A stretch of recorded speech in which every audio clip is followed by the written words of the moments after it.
발언들 중에 후회하시는 게 있나요? 아니요, 없어요.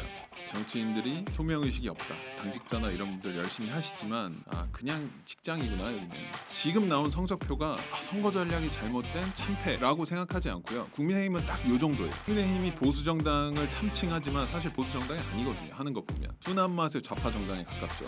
제가 이런 얘기를 만약에 한다면 논란이라는 거 좋아하는 기자들이나 나무위키 필자들은 뭐 그렇게 얘기하겠죠. 노재승 정치는 돈 있는 사람만 해야 논란 이렇게 하겠죠. 해라. 해. 오른쪽에다가 강하게 뿌리를 박아놓고 계속 매력을 어필해서 가운데 있는 사람들이 저기가 매력 있어, 나 저기로 갈 거야, 여기 오면 너 잘 살 수 있어, 이게 옳은 선택이야, 젊은 사람들이 많이 하니까 인스타그램을. 그런 거 보면서 만약에 박탈감을 느끼거나 뭔가 결핍을 느낀다면 저는 그게 꼭 네 세대에서 해결돼야 되는 문제일까? 라는 이런 질문을 많이 해요.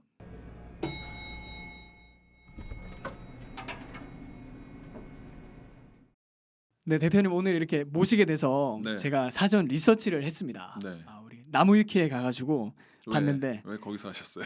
아니 근데 이제 구글에 보니까 딱 그냥 네. 이름을 검색하니까 제일 위에 나무위키 뜨더라고요. 네. 일단 공인이시니까. 네. 나무위키에 뜨면 일단 공인이잖아요. 네. 근데 거기에 보면 뭐 5.18 민주화 운동에 관련해서 네. 또 김구에 관련해서 또 그 코로나 때 마스크 착용 관련해서 또 코로나는 이제 뭐 독감이다. 네. 뭐 재난 지원금 같은 발언 네. 이런 얘기가 거기 많이 이렇게 덕지덕지 올라와 있는데 혹시 이 발언들 중에 후회하시는 게 있나요? 아니요, 없어요. 왜냐하면 제가 그때 그런 발언들을 한 시점은 어떻게 보면 서울시장 보궐선거 연설이나 뭐 어떤 공동선대위원장이나 이렇게 누군가의 주목을 받기 이전에 제 지인들하고만 같이 보는 제 소셜미디어 채널에 제가 그냥 배설하듯이 쓴 글이고, 그게 뭐 누구에게 잘 보이기 위해서 제 이미지를 포장하기 위해서 마음에 없는 말을 썼다면 후회가 될 텐데, 저는 그때도 그 생각이었고 지금도 큰 변함은 없습니다. 네, 비록 마지막에 이제 그 제 공동선대위원장을 내려놓으면서 그 사퇴하면서 그 작성된 내용에 대해서 반추해봤을 때 단지 이제 그런 생각은 들 뿐이죠. 내가 의도치 않게 쓴 글에 상처받는 사람이 생길 수 있다면 그 내용 때문이 아니라 표현 때문에 상처받는 사람이 있다면 표현은 조금 부드럽게 할 필요가 있겠다, 이제 이런 생각을 한 거죠. 근데 그 말씀하신 뭐 저는 이게 뭐 나무위키에 보면 뭐 논란이 아닌 것도 막 논란처럼 만들어서 올려놓으니까, 근데 참 그 대단하신 게 보통 그렇게 올라가면 나무위키에는 자기 내려달라면 내려주지 않나요? 인터넷 사이트에서는요? 글쎄요, 제가 나무위키 속성은 잘 모르고 그 나무위키는 누구나 들어가서 수정을 할 수 있다 이렇게 되어 있더라고요. 그래서 제가 한번 시도를 해봤어요. 그 대표님 본인의 네, 제가 그 직접 파일에 대해서요. 이거는 그게 아니라 이렇다고 직접 시도해봤는데 또 다른 누군가가 또 그들의 입맛에 맞게 수정을 하더라고요. 그래서 그냥 그러려니 하고 둔 거죠. 네. 근데 어떤 분은 이제 자기 이름을 아예 올리는 것 자체를 나 싫다, 이거 소송할 테니까 그냥 내려달라 하면 또 내려주는 것 같기도 하더라고요. 그래요? 네. 근데 이제 어쨌든 뭐 그냥 공인이시니까 어쨌든 발언에 대해서 뭐 그렇게 올라와 있긴 한데, 근데 이 발언들 중에 지금 이제 한 뭐 1년 지난 발언, 2년 지난 발언 뭐 다양하게 횟수가 있겠지만 재평가 받는 경우가 대부분 많은 것 같아요. 그쵸. 그렇지 않나요? 사람들이 그때 맞는 말 했다. 네. 예를 들어서 뭐 김구 관련해서 발언하신 것도 그때 당시에는 사실 뭐 김구가 우리나라에서 대표적인 그 성역 중에 하나잖아요. 그러니까 네. 뭐 어떤 말도 감히 할 수 없는 존재, 뭐 네. 거의 그런 느낌이 있긴 한데 그때 대표님이 하셨던 말씀 중에서 뭐 김구에 대한 재평가라는 부분에 있어서는 최근에 건국 전쟁 같은 게 나오면서 다시 우리 사회에서 이렇게 새롭게 평가되는 네. 부분이 분명히 있잖아요. 네. 혹시 건국 전쟁은 보셨나요? 2번 봤죠. 네. 개봉일 날 보고 또 나중에 이제 아내랑 같이 봤는데 말씀하신 대로 그 김구 선생에 대해서 저는 딱히 뭐 그런 어떤 악감정 이런 거는 안 갖고 있었어요. 건국 전쟁의 충격적인 사실이 나오긴 하지만 전 그것도 몰랐었고, 제가 그 김구 선생에 대한 그 언급을 했던 거는 사실은 누군가가 저한테 김구 선생을 한 문장으로 정의하면 어떤 사람이냐라고 물어본 질문에 대한 답이 아니라, 그 김원웅이 광복절날 이제 문재인의 사주를 받아서 김구의 어떤 상 앞에서 이승만 대통령에 대해서 뭐 친일파다, 이것도 완전 잘못된 말이죠.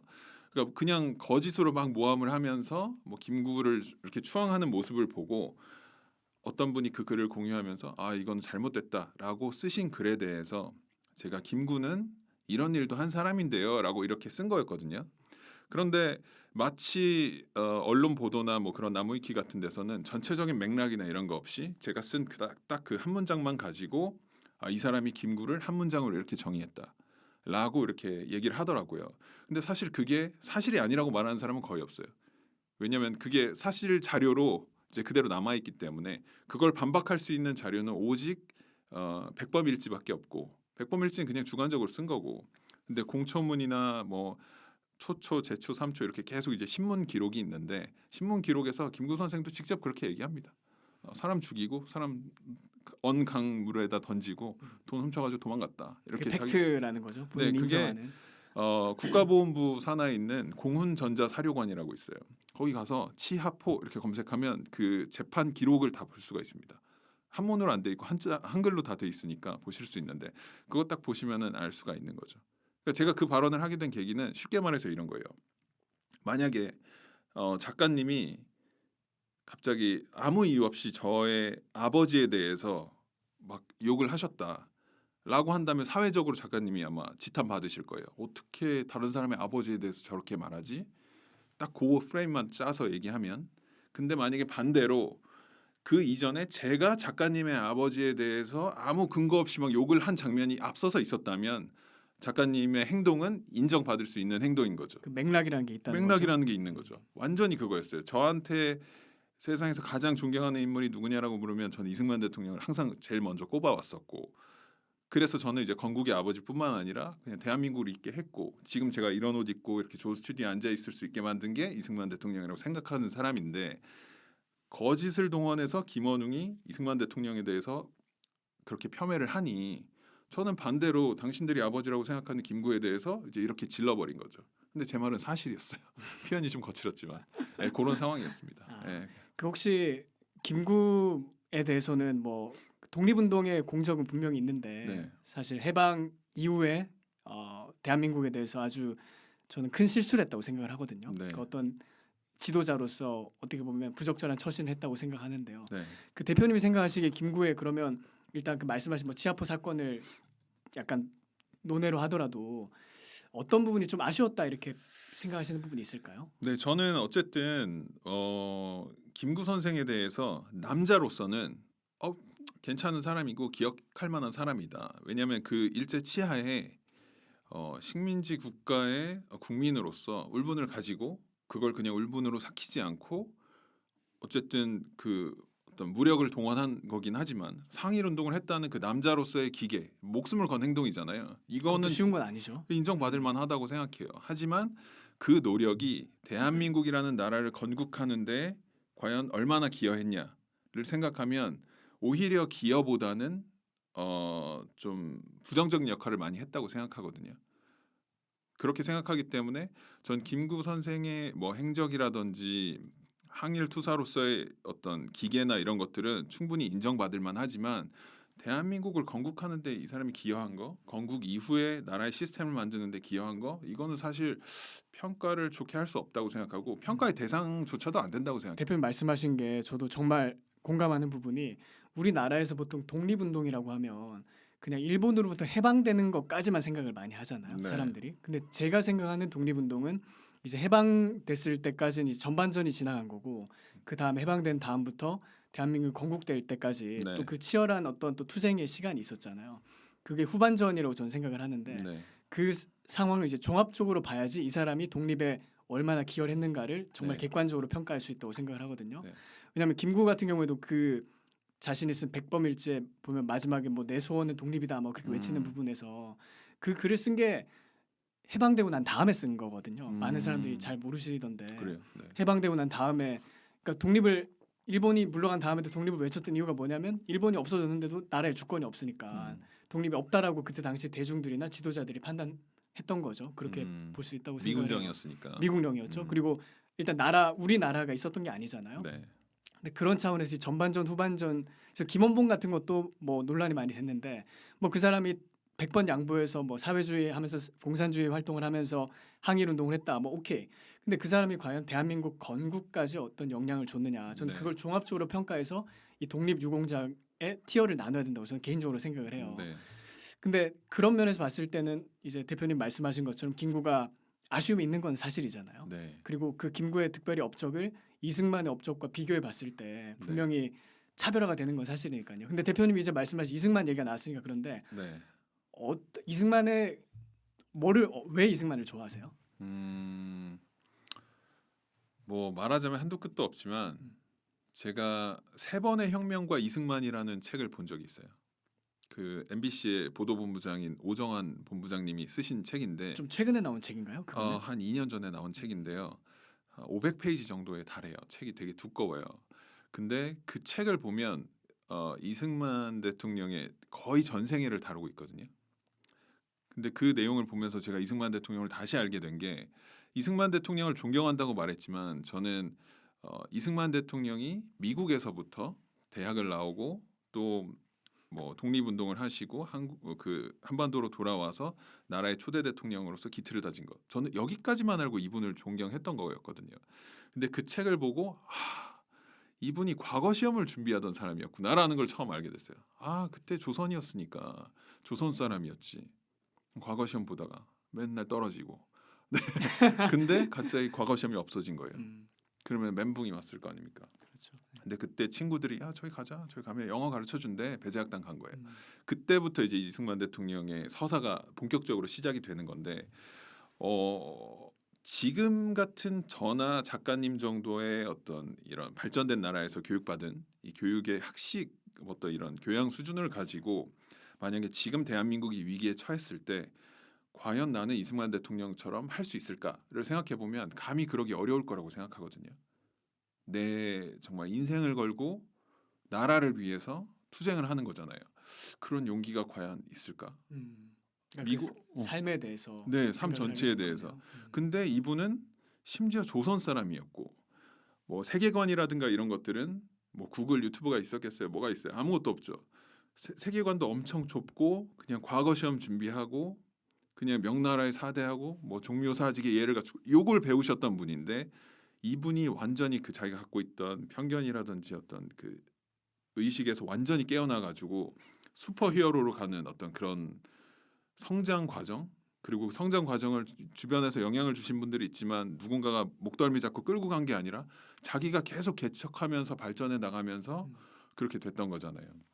근데 한 인간으로서 뭐 해외에서는 박정희 대통령이 뭐 한강의 기적을 만들었고 해서 박정희 대통령에 대한 연구나 뭐 이런 것들도 많고 뭐 미국에서도 실제로 이걸 연구하는 과목도 있다고 하고 하지만 저는 정말 이승만 대통령에 대해서는 어떠한 미사역을 동원해서 이분을 높이 올려도 그걸 다 충족시키지 못한다라는 생각이 들고 제가 그 나무위키에도 나오지만 좌파들로부터 공격을 많이 받았던 저의 문장 중에 하나가 이승만 박정희는 대한민국의 신이 보낸 구원자라고 해도 과언이 아니다라는 말이거든요.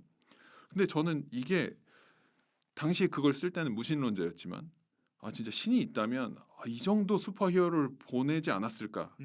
이 정도의 능력은 인간의 능력을 뛰어넘는 신이 준 능력 그 수준 아닐까라는 생각이 쓴 문장이었거든요.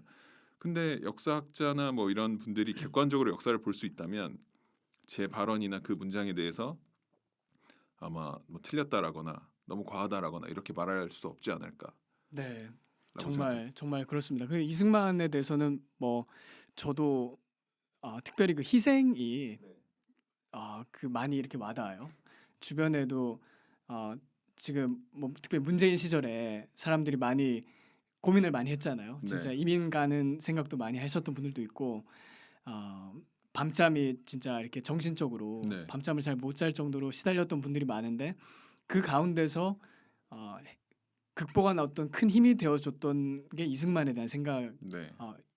경우가 많았더라고요. 네. 그러니까 이승만 대통령은 그래도 이거보다 더 힘든 것도 했는데 네. 뭐 우리도 뭐 이 정도 위기를 극복 못할 게 뭐냐 이런 네. 생각을 하면서 이제 다시 힘을 얻는 그런 경우를 참 많이 봤어요. 근데 그 네. 희생이라는 부분이 요즘 정치인들에게는 참 찾아볼 수 없는 자질이잖아요. 그쵸. 요즘에 다 자기가 뭐 포기하려고 하지 않고 내놓으려고 하지 않고 뭐 기득권 같은 거 내려놓으려고 하지 않고 네.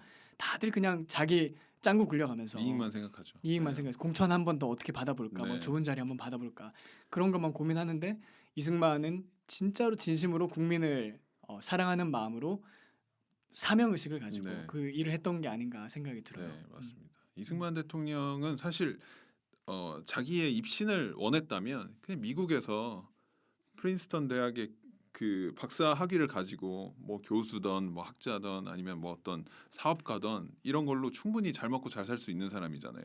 근데 어떤 사람들은 뭐 권력을 추종해서 뭐 대한민국으로 와서 그 거지 나라에 무슨 권력이 있습니까? 그 그렇죠. 완전 거지 나라인데 아프리카에 있는 나라들도 아이고 불쌍하다 뭐 우리가 어떻게 도와줄까 이렇게 하던 완전 거지 나라였는데 그런 권력이 무슨 네 그분이 뭐 갖고 싶었던 거였을까? 그게 아니라 내 삶을 바쳐서 이 어떤 불쌍한 이 한반도에 있는 조선인들이라고 생각하셨겠죠. 예, 이 사람들을 어떻게 하면 잘 먹고 잘 살게 할까? 구제해 줄까? 또 미국에서 생활하시면서 얼마나 발전된 문명이라는 걸 경험하셨겠어요. 같은 사람인데 어떻게 이렇게 차이가 날까 하면서 진짜 애민 정신으로 저는 대통령직을 맡았다고 생각해요. 네. 그리고 특별히 이승만 뭐 참 얘기가 계속 나오는데 왜 이승만 얘기하면 끝이 없잖아요. 네, 근데 특별히 저는 또 마음에 많이 감동을 받는 게 이승만은 일단 포기하지 않았고 그리고 절대 이렇게 국민을 또 이렇게 비하하진 않더라고요. 네, 예를 들어서 뭐 그때 동시대에 살았던 윤치호나 이런 음. 사람들 보면 처음에는 뭐 독립을 위해서 열심히 노력하다가도 나중에는 결국 좌절하잖아요. 아 이게 도저히 가능성이 없구나. 이 조선 민중들이 우매하고 내가 아무리 뭐 개화를 시키려고 해도 이거는 가능성이 계란으로 바위치기니까 그냥 포기하고 어, 음, 그냥 체념하는 편이 낫겠다. 음. 그런 심정이 많이 드러나죠. 네. 글 같은 거 통해서. 그래서 뭐 미개하다, 국민이 어떻다 저떻다 이런 얘기를 하는데 이승만 대통령을 보면 항상 그래도 그 국민에 대한 어떤 존중과 네. 애정과 사랑이죠. 어떻게 보면 사랑. 네. 그게 진짜 사랑하는 동포에 하면 그게 사랑이 좀 느껴지더라고요. 네. 그 사람의 말 안에서. 그래서 그런 부분이 또 정말 차별화되는 요소가 아니었을까 생각이 들어요. 이승만에 대해 생각을 할 때. 진짜 이승만 대통령에 대해서 제가 뭐 감히 많이 안다 이렇게 말할 수는 없지만 제가 아는 것만 갖고 얘기해도 작가님이 제발 그만해달라고 할 때까지 얘기할 수 있고 정말 훌륭하신 분이라고 생각하고 네, 네. 그렇게 생각합니다. 일단 그 또 뭐 아까 잠깐 말씀하시기도 했었는데 그 국민의힘에서 언제였죠? 그 직책이 뭐였었죠? 그때 활동하셨을 때요. 윤석열 대통령 이제 후보 시절에 이제 캠프를 그때가 꾸렸어요. 2021년도인가요? 21년 12월이고요. 12월. 네, 그때 이제 공동 선대위원장이라고 이례적으로 되게 높은 자리에 이제 제가 이제 뽑힌 거고요. 저는 당원도 아니었거든요. 그 과정을 한번 좀 말씀해 주실 수 있을까요? 어떻게 그 자리에 가게 됐고 상황에 대해서요. 네, 제가 그에 앞서서 있었던 서울시장 보궐선거 때 오세훈 후보를 좀 지지하는 연설, 그러니까 일반 청년으로서 연설을 한 게 좀 화제가 됐어요. 그때 그 비니자 네. 그게 나왔잖아요. 근데 그걸 검색해 보시면 아마 나올 거예요. 네. 그때 사실 저는 그날 그걸 하게 될 줄 모르고 그냥 제가 DM을 이준석에게 보냈는데 그런 걸 한다고 해서 그럼 내가 사업하고 있는 마포구 주변에 이런 1톤 트럭 지나갈 때 그냥 내가 오세훈 후보를 왜 뽑아야 되는지에 대해서 한마디 한번 해주고 싶다 이런 거였는데 갑자기 오늘 삼성동 코엑스 뭐 여기 와달라 이렇게 하는 거예요. 올 수 있겠냐. 근데 마침 제가 또 근처에 있어가지고 거기 가게 된 거고 저는 사실 익명으로 하려고 했었어요.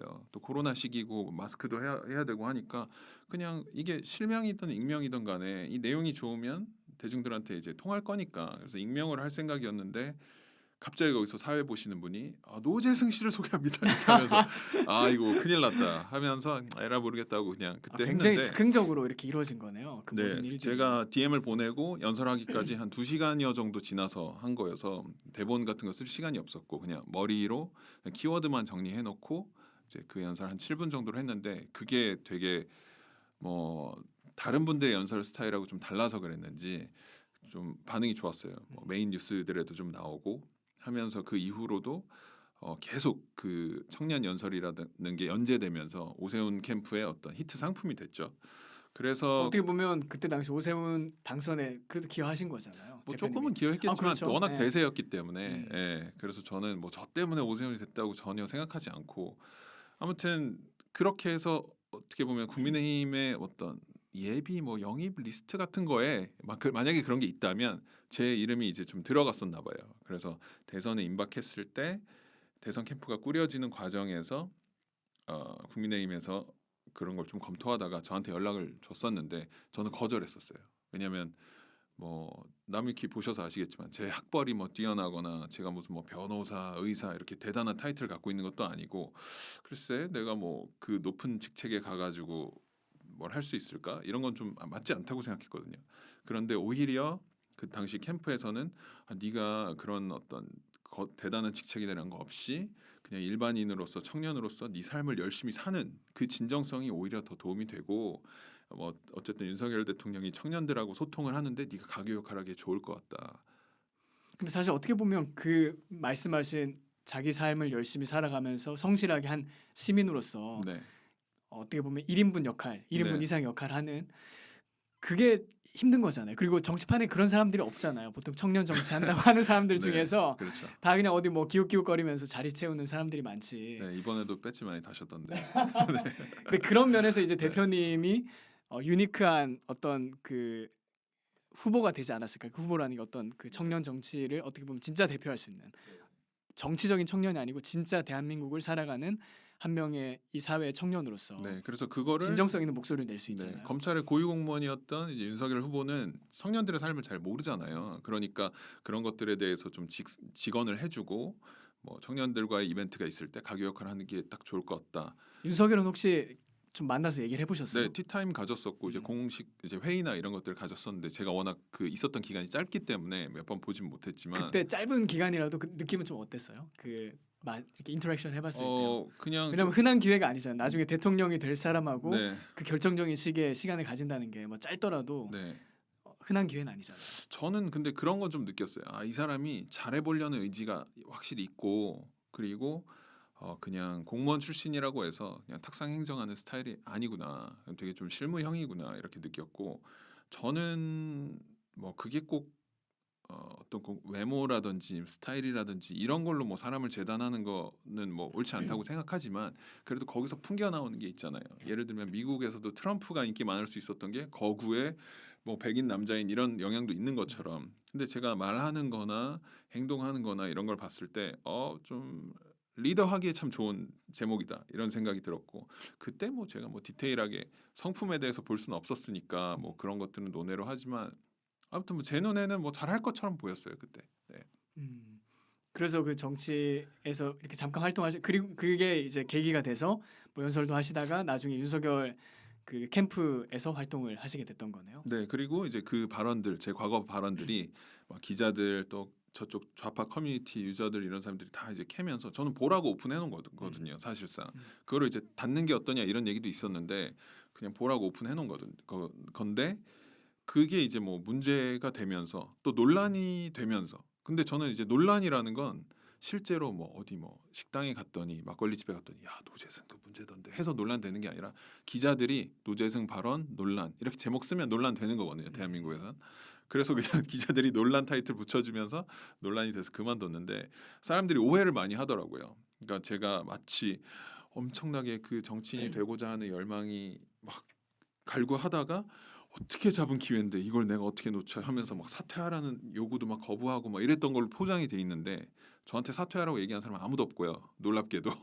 그리고 저는 뭐 나중에 편집해서 올리시기 전에 그 카톡 캡처를 증빙해 드릴 수도 있는데 저를 영입하셨던 그 실무자 담당자한테 결국에 이제 설득에 제가 오케이 수락하겠습니다. 대신 선거가 잘 끝나도 저는 정치판에 안 남고 사업체로 돌아갑니다. 아 요건 그렇게 말씀을 하시고 들어간 거예요? 제가 그래서 애초에? 그 캡처를 갖고 있어요. 정말 오해받기 싫어서. 왜냐하면 정치는 아무나 하는 것도 아니고 준비가 안 돼 있는 상태에서 하면 제 삶도 불행해지고 가족의 삶도 불행해지거든요. 근데 그때도 결혼이 예정되어 있는 저희 아내가 있었고, 근데 제가 보통 이제 옛날에 그런 분들 많았잖아요. 아빠가 선거에 몇 번 도전해서 집안을 말아먹었다.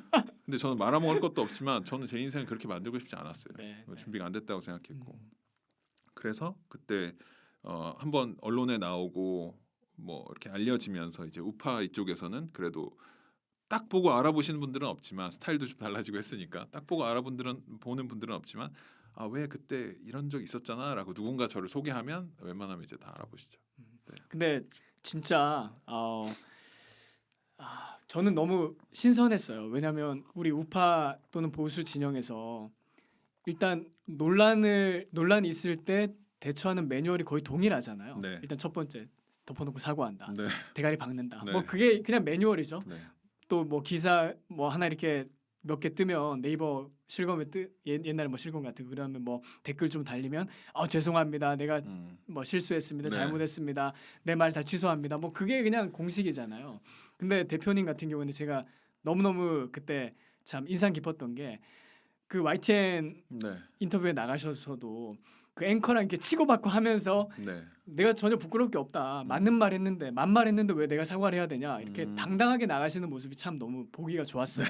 그리고 사실 그런 파이터 스피릿이 우리 보수 진영에 제일 없는 거잖아요. 제일 없죠. 부족한 거잖아요. 네. 그래서 그 부분이 참 너무너무 기억에 남는데 네. 그래도 이렇게 정치에 잠깐 이렇게 경험을 하시면서 좀 이렇게 받으셨던 인상이나 아니면 그래도 뭐 짧은 경험이긴 하지만 뭐 교훈이라든지 아니면 네. 뭔가 그래도 거기서 새롭게 깨닫게 된 점이 있을까요? 예상은 했지만 국민의힘 진짜 문제 많다. 그다음에 정치인들이 소명 의식이 없다. 그리고 뭐 당직자나 이런 분들 열심히 하시지만 그냥 직장이구나 여기는. 그러니까 그냥 일을 할 뿐이지. 정치인들을 포함해서요? 네, 당직자들도 뭐 그러니까 당에 소속된 직원분들이죠. 그분들도 그냥 열심히 일을 할 뿐이지 우리가 하는 일이 나라에 어떻게 기여하고 반드시 일해야 되고 잃더라도 옳은 길로 가야 되고 이런 소명 의식은 없다. 그러니까 공무원 마인드에 가깝다는 공무원 마인드다. 거는. 예, 그렇게 그래서 뭐 국민의힘 정도면 이제 대기업 채용 시스템, 인사 시스템 이런 거 갖춰져 있다고 생각하는데 그렇게 말들 하는데 그래서 그런지 그냥 직장처럼 생각하시는 그런 개념이었어요. 그러니까 저한테도 논란이라고 기자들이 타이틀 딱 붙여주니까 수그리세요, 웅크리세요, 뭐 절대 튀지 마세요, 뭐 이런 오더가 있었거든요. 근데 저는 그걸 이제 당하고 또 그 다음에 저 말고도 이제 발언 논란, 뭐 최근 선거에서 뭐 도태우, 장해찬 이런 사람들이 있었잖아요. 그런 거 보면서도 딱 그림이 딱 그려지는 거죠. 지금 이러고 있겠구나. 역시 이렇게 됐구나. 나중에 이러지 않을까? 역시 저렇게 됐구만. 이렇게 그런 게 당연히 그림이 그려졌고 그래서 저는 국민의힘이 진짜 좀 쇄신을 해야 되고 이따가 뭐 총선 얘기도 뭐 하시겠지만 지금 안 그래도 그냥 뭐 자연스럽게 넘어가 보죠. 그래요? 네, 뭐 쇄신하고 어차피 얘기가 나왔으니까 네, 총선에 참패를 했잖아요. 어쨌든 박살났죠. 이번에. 네, 작가님은 총선에서 국민의힘이 진 이유가 뭐라고 생각하세요? 저는 뭐 개인적으로는 일단 이번 선거는 저는 이제 기본적으로 총선이란 거는 이제 미국 같은 경우에는 그거를 midterm이라고 얘기를 네. 많이 하잖아요. 중간 선거라고 네. 표현하는데 거의 비슷한 개념이지 않을까 음. 생각을 해요. 그러니까 대통령의 어쨌든 퍼포먼스를 중간쯤에서 점검하면서 평가하는 네. 국민의 평가라고 생각하는데 뭐 한동훈이 나와서 뭐 진두지휘를 하고 위원장을 맡고 하긴 했지만 그래도 그게 영향이 없었다고 볼 수는 없겠죠. 그래도 네. 제 개인적인 의견으로는 윤석열 대통령 정부니까 그 윤석열 대통령이 자기가 당선됐을 때 했던 공약들 그리고 특별히 경제 상황에 대해서 이 물가 같은 거 네. 그다음에 자기 월급이라든지 세금 문제라든지 부동산이라든지 또 자녀 교육 여건이라든지 이런 부분이 좀 확 와닿게 시민들이 느낀 이슈라고 생각하는데 거기서 변화가 없었던 게 좀 크지 않았을까 생각이 네. 들어요. 거기다가 이제 그냥 국민의힘 보면 그냥 메가리가 없잖아요. 별로 이렇게 뽑아주고 싶은 마음도 별로 들지 않고 그리고 그게 안 되면 일단 자기 열성 지지층 베이스를 에너자이즈 할 수 있어야 되는데 네. 그렇게 열성 지지층 베이스를 에너자이즈 할 수 있는 그런 어떤 퍼포먼스도 보여주지 못했다고 생각을 해요. 그래서 네. 여러 가지 복합적인 그런 이유가 있지 않았을까 생각이 들어요. 복합적인 작가님 말씀도 동의하고 윤석열 정부 탓을 많이 하더라고요. 심지어 국민의힘에서 당선된 사람들도 나와서 그런 얘기 하더라고요. 입만 살아가지고. 근데 저는 지금 나온 성적표가 선거 전략이 잘못된 참패라고 생각하지 않고요. 국민의힘은 딱 요 정도예요. 성적표가.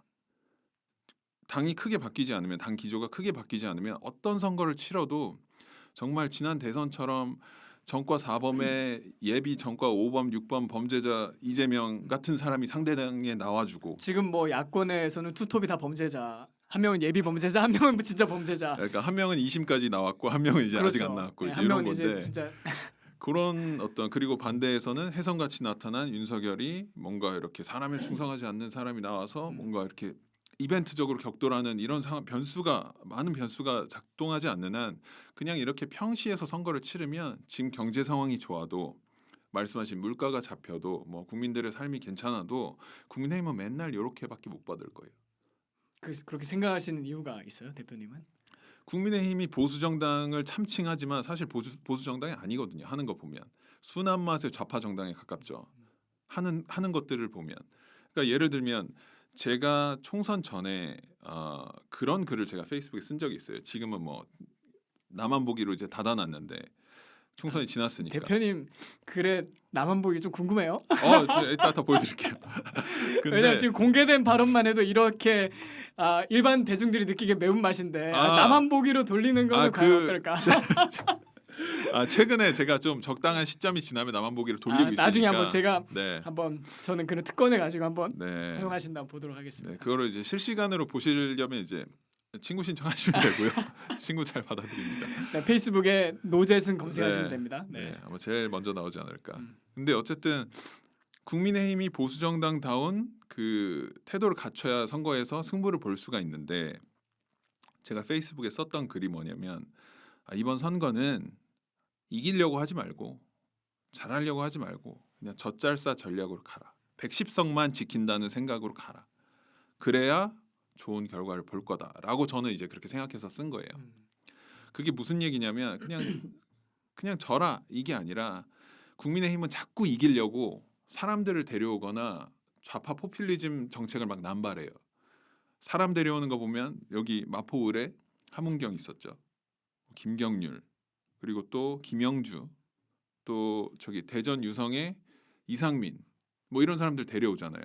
김경진 동대문에 이런 사람들 데려왔는데 김경진도 이번에 안 됐죠? 다 떨어졌어요. 다 떨어졌죠. 다 떨어졌고 안에서 무리만 일으켰지 오히려 좌파들을 제대로 반대당을 공격을 한다든지 업적을 세운 게 없단 말이에요.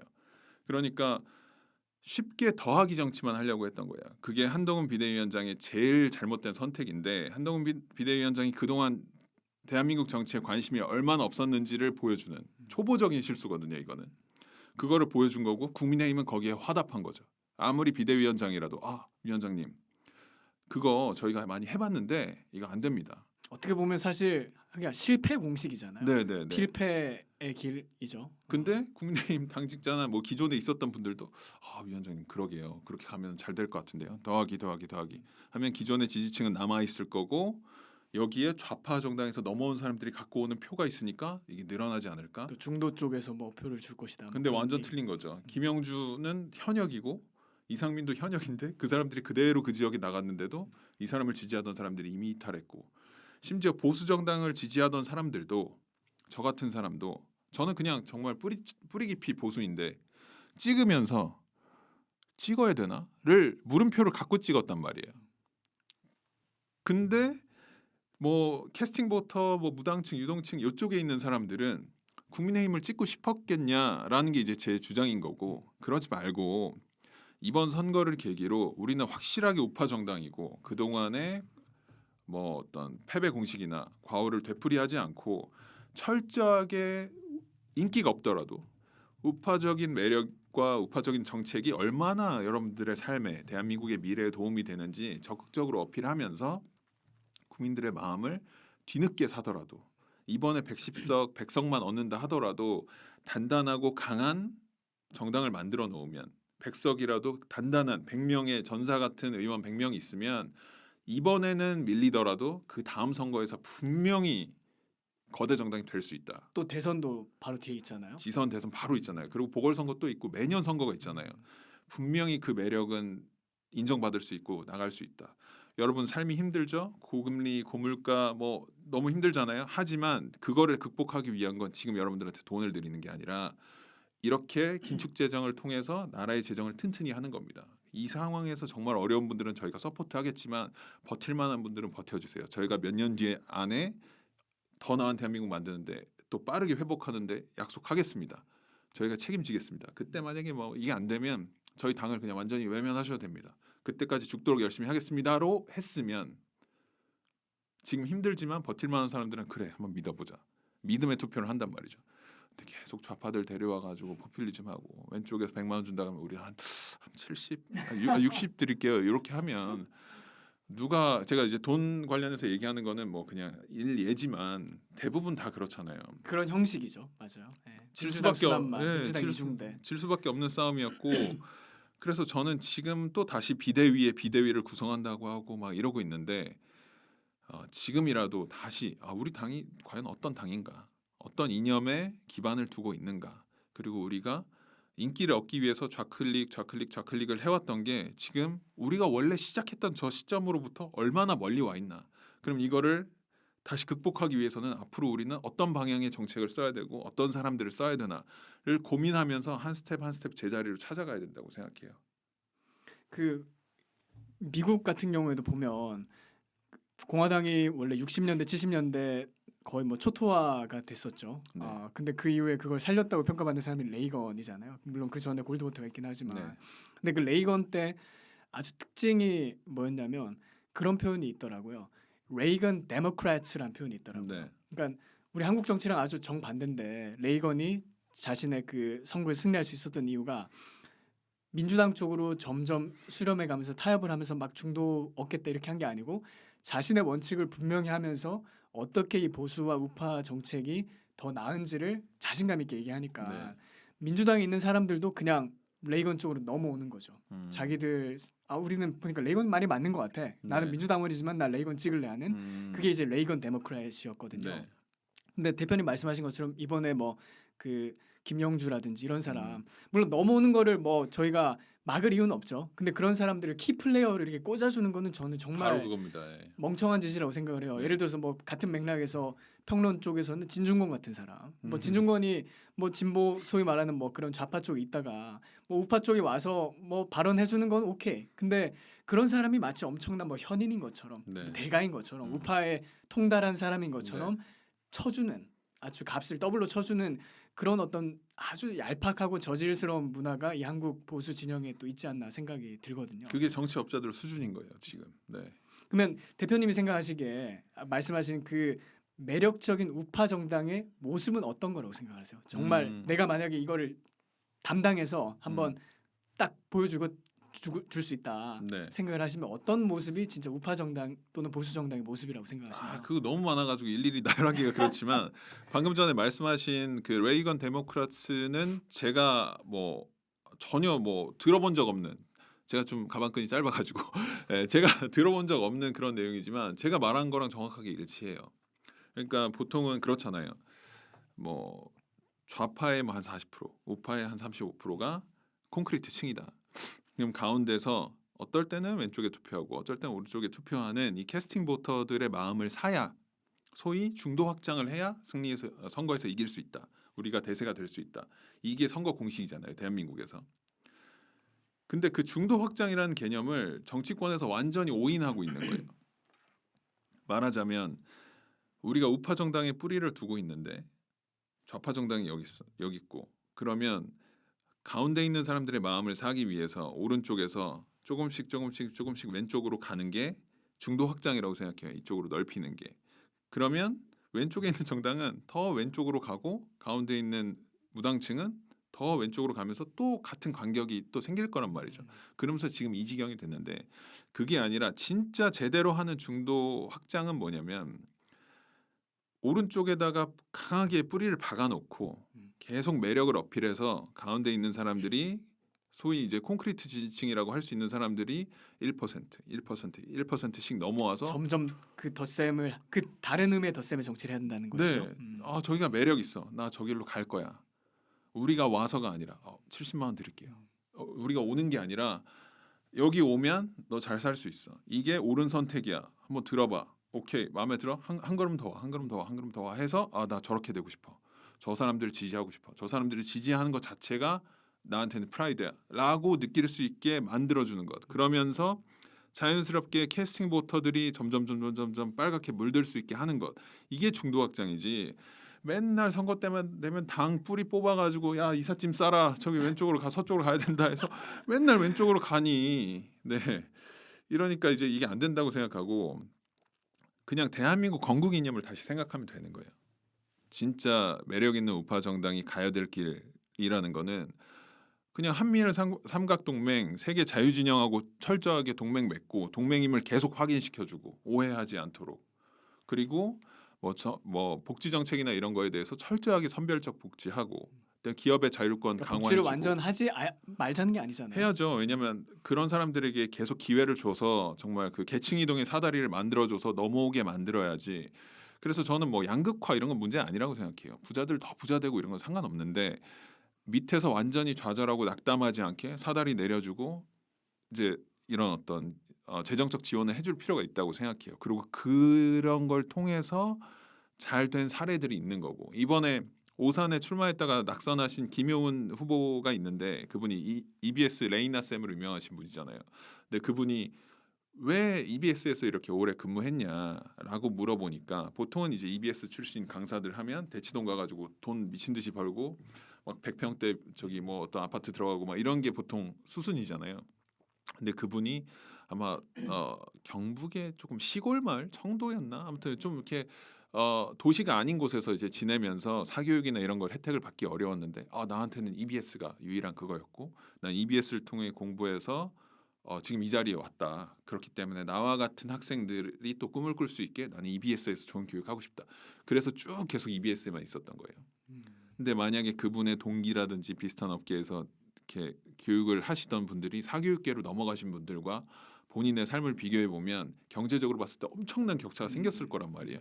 근데도 계속 이제 거기에 계셨던 거죠. 이제 이런 것처럼 말이 좀 샜지만 네, EBS를 통해서 이제 사교육을 극복하고 이렇게 퀄리티 좋은 교육을 이제 모두에게 제공을 하는 것처럼 계층 이동의 사다리를 만들어 줘야 되는 거고 그리고 기업 활동 장려하고 시장의 자율성 확보하고 이제 작은 정부로서 사각지대에서 발생하는 문제들에 대해서만 해결해주고 기업을 자유롭게 해주고 또 기업 뭐 산업 발전이나 이런 거 부응할 수 있도록 지원해주고 이런 역할만 하면 정부의 역할은 다 하는 거라고 생각하거든요. 뭐 치안 정도만 체크해주고 결국에는 이제 정부의 역할에 대한 그 어떤 논의로 이게 귀결이 되잖아요. 네. 보수냐 아니면 좌파냐. 뭐 저는 진보라고 생각하지 않는 그 리버럴 같은 사람들 보면 전 진보라고 안 하고 퇴보라고 하는 편을 좋아합니다. 퇴보 좌파. 퇴보 이렇게. 좌파. 뭐 그게 분명하죠. 왜냐하면 아무리 뭐 좌파라고 해도 북한을 추종하는 건 퇴보라고 할 수밖에 없잖아요. 네, 그 맞습니다. 사람들은. 네. 근데 거기서 결국엔 정부 역할에 대해서 어떤 관점을 가지냐에 따라서 그 견해가 갈리는 것 같아요. 그래서 뭐 대표님 말씀하신 교육 뭐 다시 레이건을 좀 끄집어내자면 레이건이 말했던 그 레이건 보수의 3대 기둥이 첫 번째가 이제 강한 국방과 외교, 네. 그다음에 두 번째가 사회적인 보수, 그다음에 세 번째가 자유시장 경제 강화 네. 이 세 가지더라고요.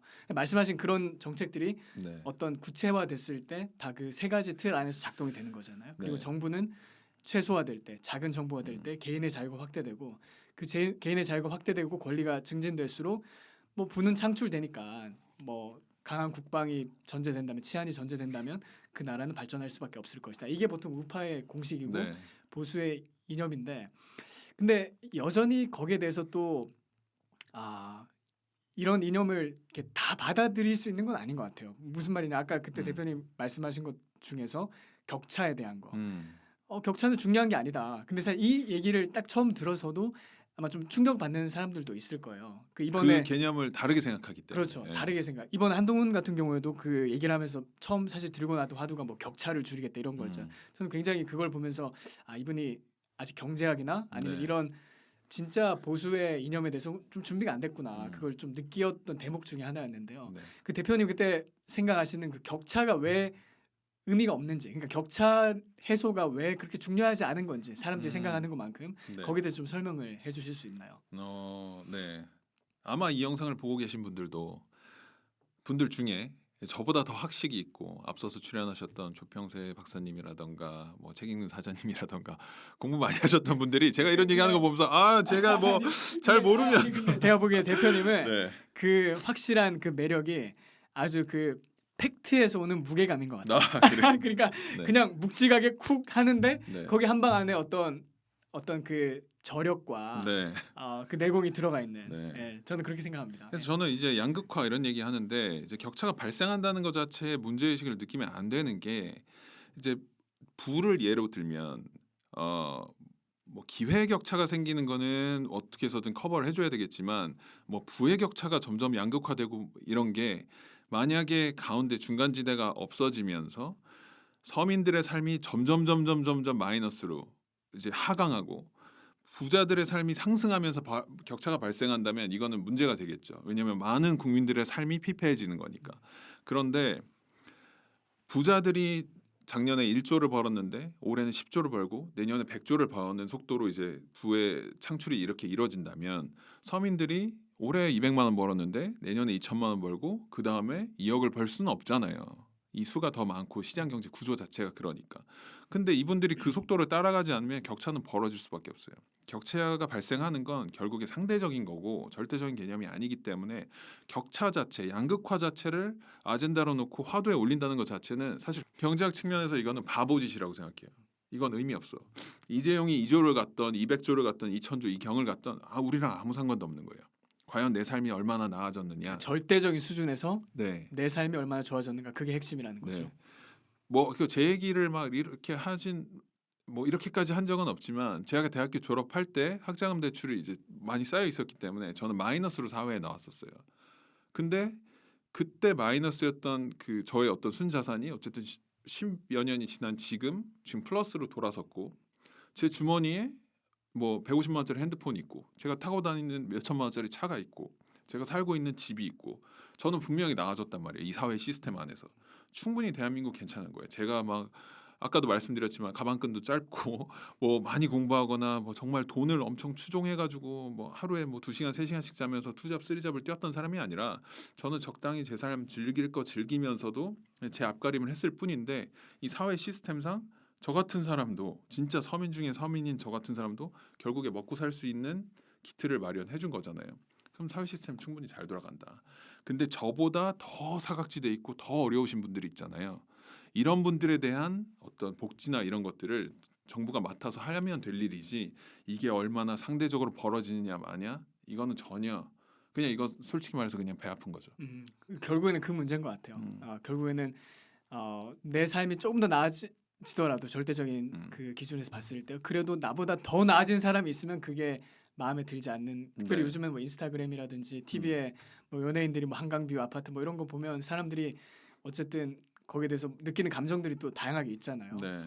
이게 진짜 대표님 하시는 말씀처럼 예를 들어서 뭐 김앤장의 변호사가 뭐 연봉이 10억이다. 그리고 뭐 어떤 중소기업에 다니는 회사원의 연봉이 뭐 한 4천만 원이다. 그렇게 했을 때 경제가 너무 좋아져가지고 김앤장 변호사 연봉이 20억이 되고 그 중소기업 다니는 분의 연봉이 8천만 원이 되면 격차는 사실 늘어난 거죠. 많이 늘어났죠. 네. 하지만 그 중소기업 다니는 분의 실질적 삶은 어쨌든 좋아진 거잖아요. 네. 그러니까 그런 차원에서 이해를 하면 되겠죠. 네, 맞습니다. 그런 거를 저는 인스타그램이나 이런 걸 보고 이제 젊은 사람들이 많이 하니까 인스타그램을 그런 거 보면서 만약에 박탈감을 느끼거나 뭔가 결핍을 느낀다면 저는 그게 꼭 네 세대에서 해결돼야 되는 문제일까라는 이런 질문을 많이 해요. 그런 질문을 하고 싶어요. 만약에 그게 좋아 보이고 젊은데 뭐 엄마 아빠랑 같이 골프 나 중학생인데 골프 배워서 골프 동남아로 여행 다녀오고 뭐 유학 다니고 뭐 세계 여행 다니고 뭐 좋은 가방 들고 다니고 이게 만약에 부러우면 네 때에서 이걸 해결할 수 없으면 네 다음 때 해결해 주면 되는 거 아니야. 그럼 네가 지금 치열하게 살면 되는 건데 너는 지금 한탄을 하고 있네. 저 사람 욕을 하고 있네.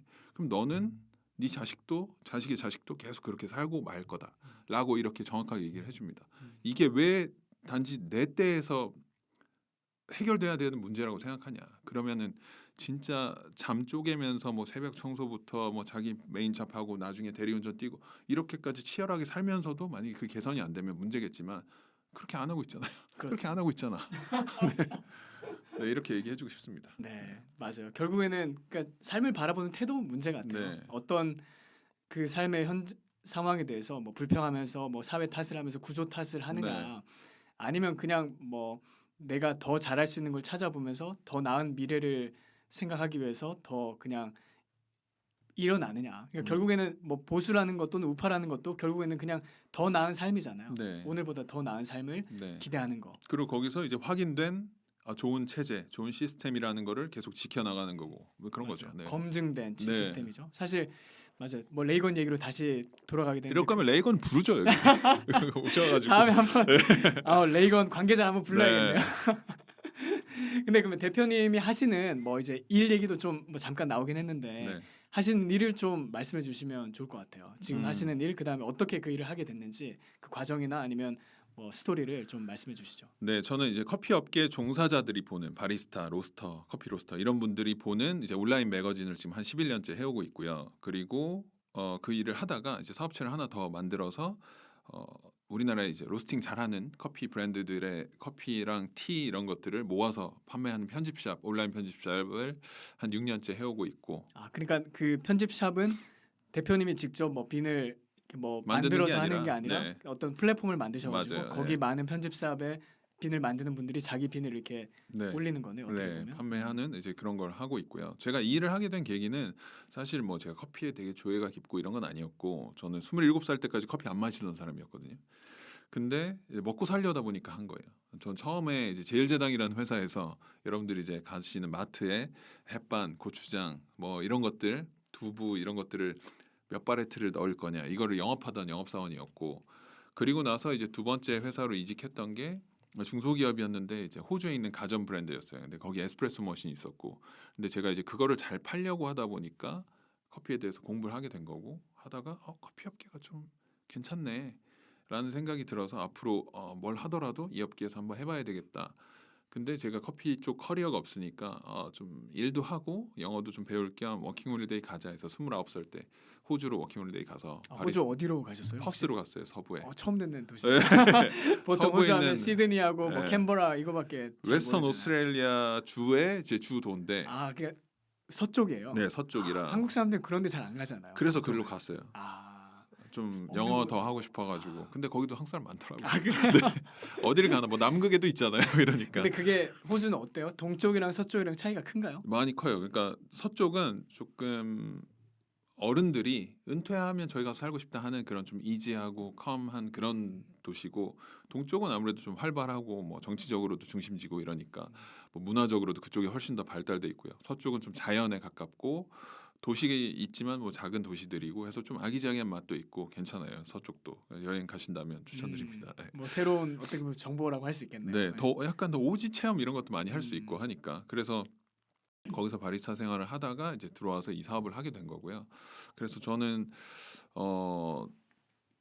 커피를 뭐 지금은 많이 좋아하는 상태가 됐지만 커피를 좋아해서 뭐 했다기보다는 그냥 철저하게 먹고 살기 위해서 비즈니스 네. 차원에서 접근. 네, 삶을 하시다가. 개선하기 위해서. 그래서 창업할 때 컴퓨터 노트북 한 대랑 카메라 한 대 요것만 갖고 시작했어요. 사무실 없이. 예.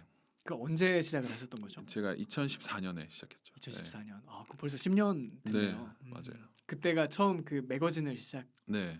때인가요? 온라인 매거진이니까 사무실 필요 없고, 그래서 비상주 오피스 그쪽으로 이제 주소만 따서 사업자 등록하고 집에서 일하고 거래처들 다니고 이제 이렇게 하면서 지금은 그래도 직원도 좀 고용하고 이렇게 운영을 하고 있죠. 근데 그 대표님이 하시는 그런 사업과 어떤, 그러니까 쉽게 말하면 그 사회생활의 그 경험이 정치적인 메시지나 아니면 생각을 하시는데도 많이 영향을 줬을 것 같아요. 네. 왜냐하면 뭐 이번에도 이렇게 당선된 뭐 보수 진영의 정치인들이 있지만 네. 뭐 이준석이라든지 아니면 김재섭 아니면 네. 뭐 김용태 같은 사람들, 뭐 저는 당선됐으니까 축하하고 또 잘 활동하길 바랍니다. 정말 진심으로. 뭐 보수 타이틀을 달고 활동을 하는 사람들, 특히 젊은 사람들이 뭔가 네. 하겠다고 하는 거니까 뭐 그걸 방해하거나 뭐 비난한 이유는 전혀 없다고 생각하는데요. 네. 한편으로 근데 그 사람들의 정치 입문 이전의 삶을 봤을 때 어떻게 보면 어떤 실체가 없어요. 어떤 뭐 회사에서 일을 했다거나 네. 아니면 대표님처럼 뭐 자기 사업을 일궜다거나 음. 뭐 그런 거 없이 그냥 뭐 어떻게 뭐 애매하게 있다가 뭐 정치권에 눈이 띄어가지고 발탁이 돼서 뭐 방송 같은 거 좀 출연하고 네. 라디오 예능 같은 거 나가다가 정치인이 된 거죠. 네. 어떻게 보면 그게 좀 우파 버전의 운동권 같은 느낌이 또 있지 않을까, 저는 그런 생각도 해요. 그러네요. 왜냐면 네. 운동권들이 옛날에 했던 게 생산성이나 활동 하나도 하지 않고 띵가띵가하다 기타 치고 뭐 막걸리 마시다가 네. 뭐 깜빵 시위나 한번, 좀 하고. 그렇죠, 네. 시야 뭐 체류탄 한번 마시다가 깜빵 한번 갔다 오고 네. 그 다음에 연출해가지고 뭐 정치인 되고 뭐 네. 그런 게 일반적인 그 똥팔육이라고 저희가 보통 부르는 그 사람들의 삶의 궤적이잖아요. 네. 그 메인스트림에 있는 똥팔육들의. 근데 우파나 보수의 가치는 전혀 그렇지가 않은데 네. 우리 지금 이번에 당선된 것 뭐 케이스, 그리고 그 전에 케이스들을 봐도 그런 어떤, 왜냐하면 우파의 가치가 대표적인 가치가 성취잖아요. 그래서 뭐 미국이나 영국의 정치인들을 봐도 그 분명한 뭐 일찍 정치에 입문하더라도 그 일찍 입문한 만큼 훨씬 더 다른 사람들보다 많은 압축적인 경험을 음. 통해 성취를 해놓고 그 다음에 사회에 기여하는 차원에서 네. 정치에 들어가는 경우가 많은데 한국에서는 좀 그런 부분이 아직도 많이 미진하고 그런 사람들이 정치 전면에 나서 스포트라이트 받는다는 게 아직 우리 정치의 미성숙함을 보여주는 어떤 반증 아닌가 저는 그런 생각이 들어요. 근데 대표님 같은 경우는 이제 그런 현실의 기반과 또 경험이 있으니까 거기에 바탕에서 또 나오시는 의견에 영향을 분명히 주지 않을까 하는 생각도 들거든요. 좀 어떠신 것 같으세요? 네. 청년 정치에 대한 얘기로 뭐 자연스럽게 넘어가서 그 네. 부분에 대해서 좀 의견을 말씀해 주시면 좋을 것 같아요. 네, 저도 어렸을 때는 청년의 목소리를 대변하는 청년 정치인이 있으면 좋겠다라는 이런 생각을 하던 시기가 많이 있었고요. 그런데 정치권이 돌아가는 걸 조금 이렇게 옆에서 가까이서 볼 수 있게 되면서 저도 생각이 많이 바뀌었죠. 청년들이 접근할 어떤 분야가 아니다.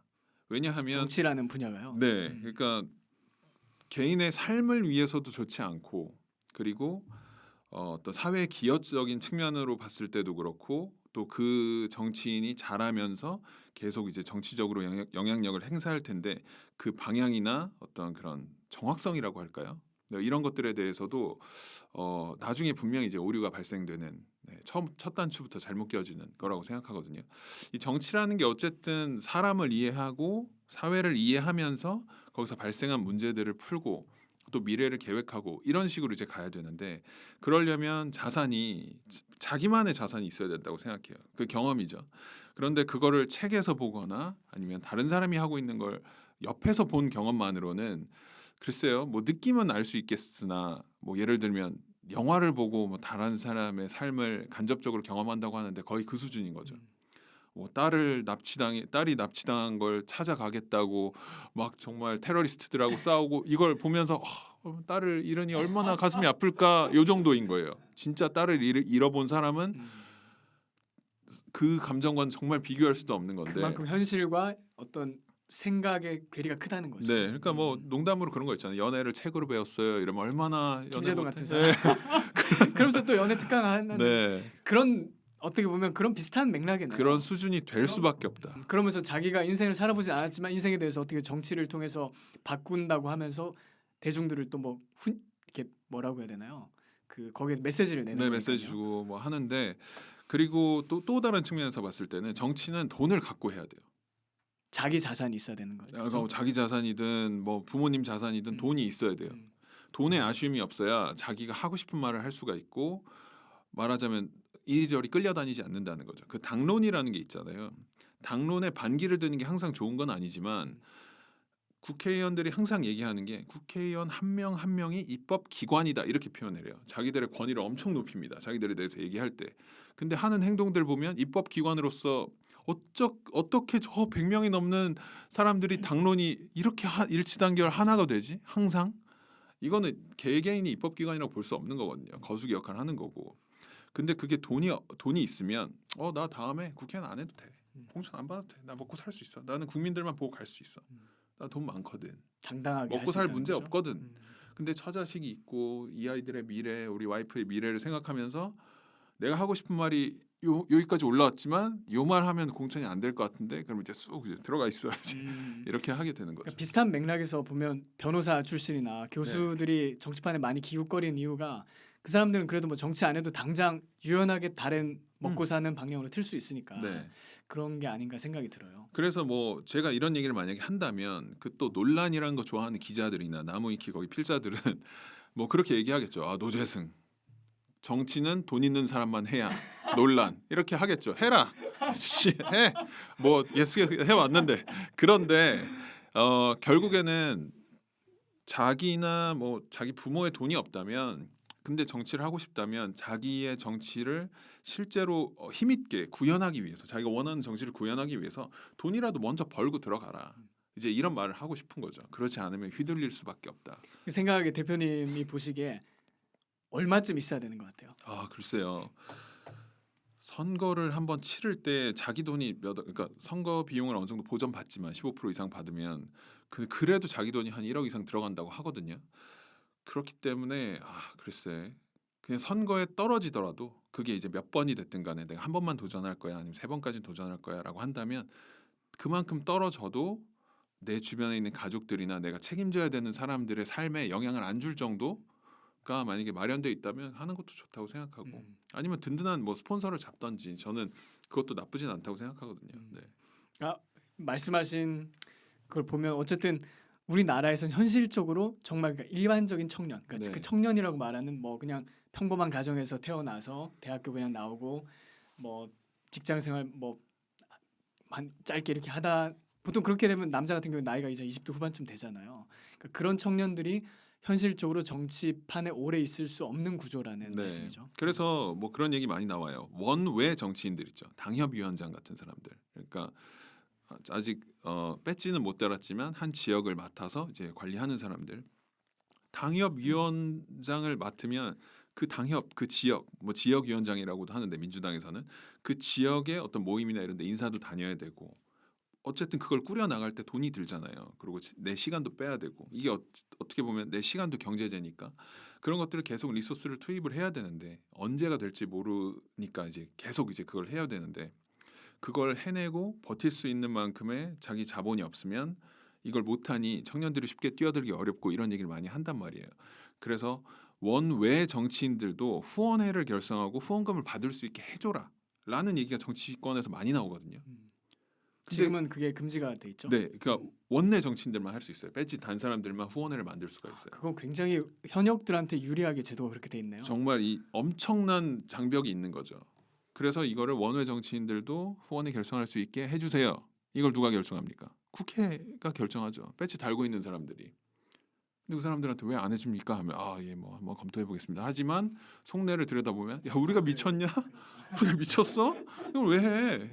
우린 이미 들어와 있는데 우리는 할 수 있고 할 수 없는 사람들이 많아요. 우리가 더 유리하지. 이게 속내거든요, 사실. 예. 그 뭐 같은 맥락에서 최근에 공화당 경선 있을 때 뭐 거기서 나름 핫했던 후보가 있었는데 그 비벡 라마스와미라고 네. 인도계 미국인이에요. 네. 근데 그 사람이 이제 참 재밌는 게 이준석이랑 하버드 동기더라고요. 음. 하버드 같은 연도에 졸업을 했죠. 네. 들어가서 같은 연도에 졸업을 했는데 이 사람은 바이오테크 쪽에 그 기업을 만들어서 기업도 이제 하나 만든 게 아니고 여러 개를 만들었더라고요. 여러 개 IPO를 해가지고 벌써 지금 나이가 38살인가 그런 이준석이랑 동갑이죠. 근데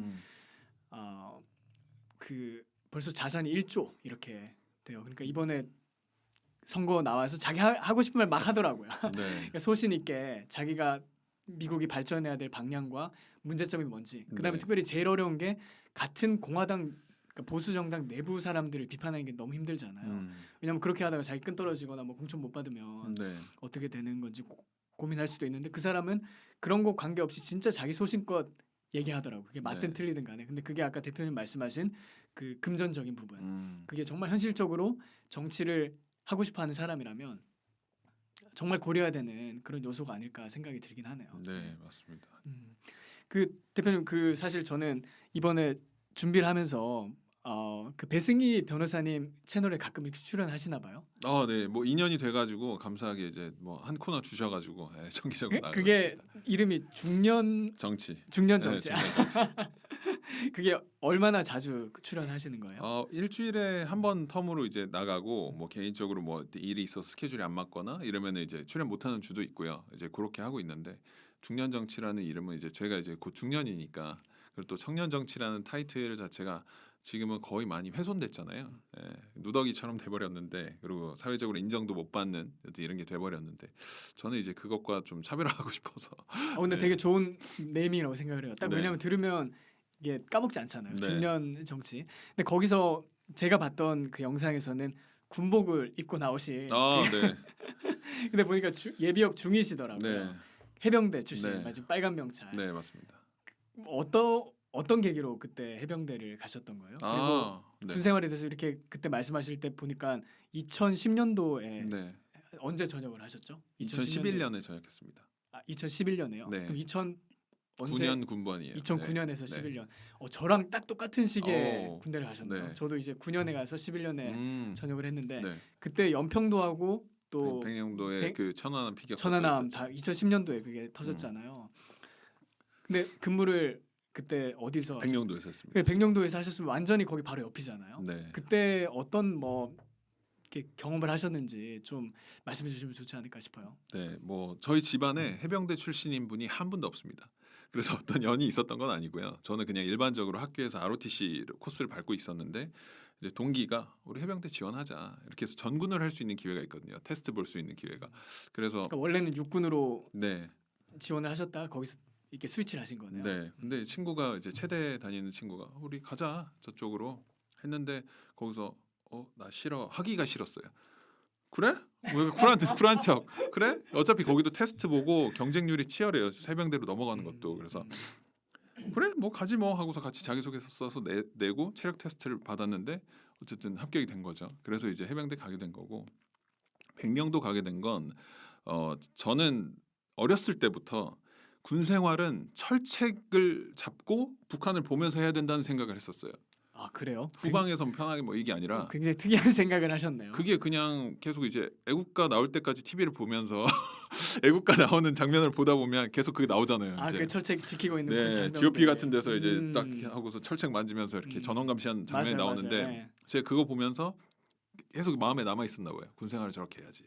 저게 진짜 군 생활이다. 그래서 동기들이 포항에서 근무하자고 많이 얘기했었는데 장교들은 자기가 정할 수 있거든요. TO가 오바되면 이제 그 안에서 타협을 하는 건데 그래서 저는 이제 전방을 이제 지원을 해서 이제 백령도로 가게 된 거고요. 근데 이제 그때 말씀하신 천안 피격 사건하고 연평도 포격전이 있었죠. 그래가지고 저는 어쨌든 그 실전 상황을 두 번이나 군생활 내에서 겪으면서 이제 대적관도 많이 생겼고 연평도랑 백령도가 얼마나 떨어져 있어요? 많이 떨어져 있어요. 그러니까 저도 백령도에 배치를 이제 딱 해야지라고. 근데 백령도가 더 북쪽에 있는 거죠? 백령도는 백령도가 지도를 더- 못 보셨을 텐데 제가 지금 지도를 보여드리면 PD님 이거 자료 화면 띄워주세요. 나중에 네. 백령도를 이제 사진 그 지도로 보면 이게 우리나라가 맞아라고 할 정도로 심하게 북한 쪽으로 올라가 있어요. 그래서 그거를 북한의 목에 겨눈 칼이라고도 표현하거든요. 백령도의 섬 위치를. 그래서 북한이 되게 견제하는 지역인 거고.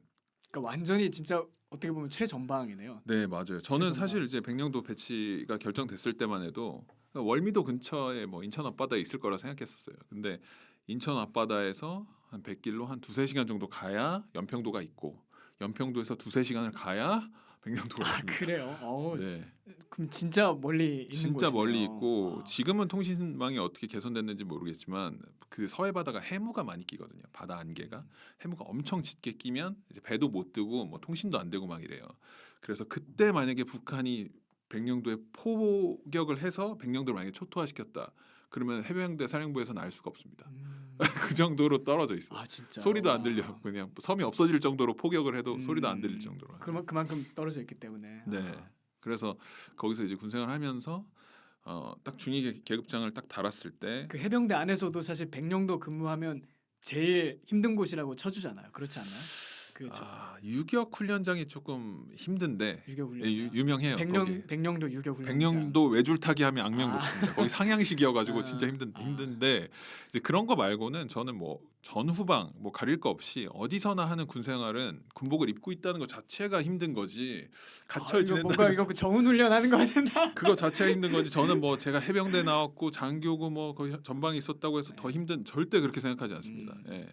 야, 뭐 너무 이렇게 모범 답안을 주셔가지고 제가 뭐라고 말씀드려야 될지 모르겠나. 진짜 저는 그렇게 생각해요. 근데 진짜 그 진심으로 그렇게 말씀하시는 네. 거니까요. 예. 그래서 그때 뭐 저는 그 사실 수도방위 사령부에서 근무를 했어요. 여기 네. 근처 서울에서. 그래서 그때 그 연평도 터졌을 때도 제가 근무하는 지역에는 진돗개가 걸리진 않았던 걸로 기억을 하거든요. 그냥 이제 비상 상황이다 해가지고 준비하면서 뭐 이렇게 대기했던 기억은 나는데 네. 실제 뭐 그 진돗개 상황 안 걸렸던 걸로 기억을 해요. 근데 음, 그때 백령도는 바로 옆이니까 걸렸죠. 아마 진짜 네. 진돗개가 걸려서 네, 걸렸고 그때 유경 얘기가 나왔었는데 연평도 포격전 그 당일 그 11월 23일에 저희 부대가 저희 중대가 유격 훈련을 하고 있었어요. 마침 외줄타기를 하고 있었어요. 저는 교관으로 이제 대원들 지도를 하고 있었는데 갑자기 이제 저희 통신병한테 무전이 온 거예요. 훈련 종료. 부대로 신속히 복귀하면서 이례적으로 보통 이제 유격장 갈 때 행군으로 가잖아요. 근데 버스, 트럭 있는 차들 다 보내주는 거예요. 그래서 차 타고 복귀를 하는데 이제 통신병한테 왜 훈련 종료야? 뭐 이렇게 했는데 연평도에 뭐 포가 떨어졌다고 뭐 이렇게 얘기를 하는 거예요. 근데 가끔 가다가 한 번씩 그 물기둥이 관측되던 시즌이었거든요. 그러니까 북한 포병이 포격을 딱 이제 앞바다로 하면 바다에 이제 물기둥이 이렇게 관측되면 저희 관측 보고 하고 이러던 시즌이었는데 아니 왜 뭐 하루 이틀 있는 것도 아니고 왜 이런 걸로 훈련을 종료하지?라고 했는데 통신병이 육지에 떨어졌답니다. 해가지고 그때 야 빨리 내려와 이렇게 해가지고 이제 빨리 부대로 복귀했는데 그때 이제 백령도 섬이 이렇게 생겼으면 섬 밑에 이렇게 갱도가 다 파여져 있거든요. 왕복 2차선 도로도 있고 아 그래요? 지비소도 있고 개미굴처럼 이렇게 다 파여져 있어요. 그걸 거점이라고 하는데 그 거점에 그날로 들어가서 한 2주 동안 못 나왔습니다.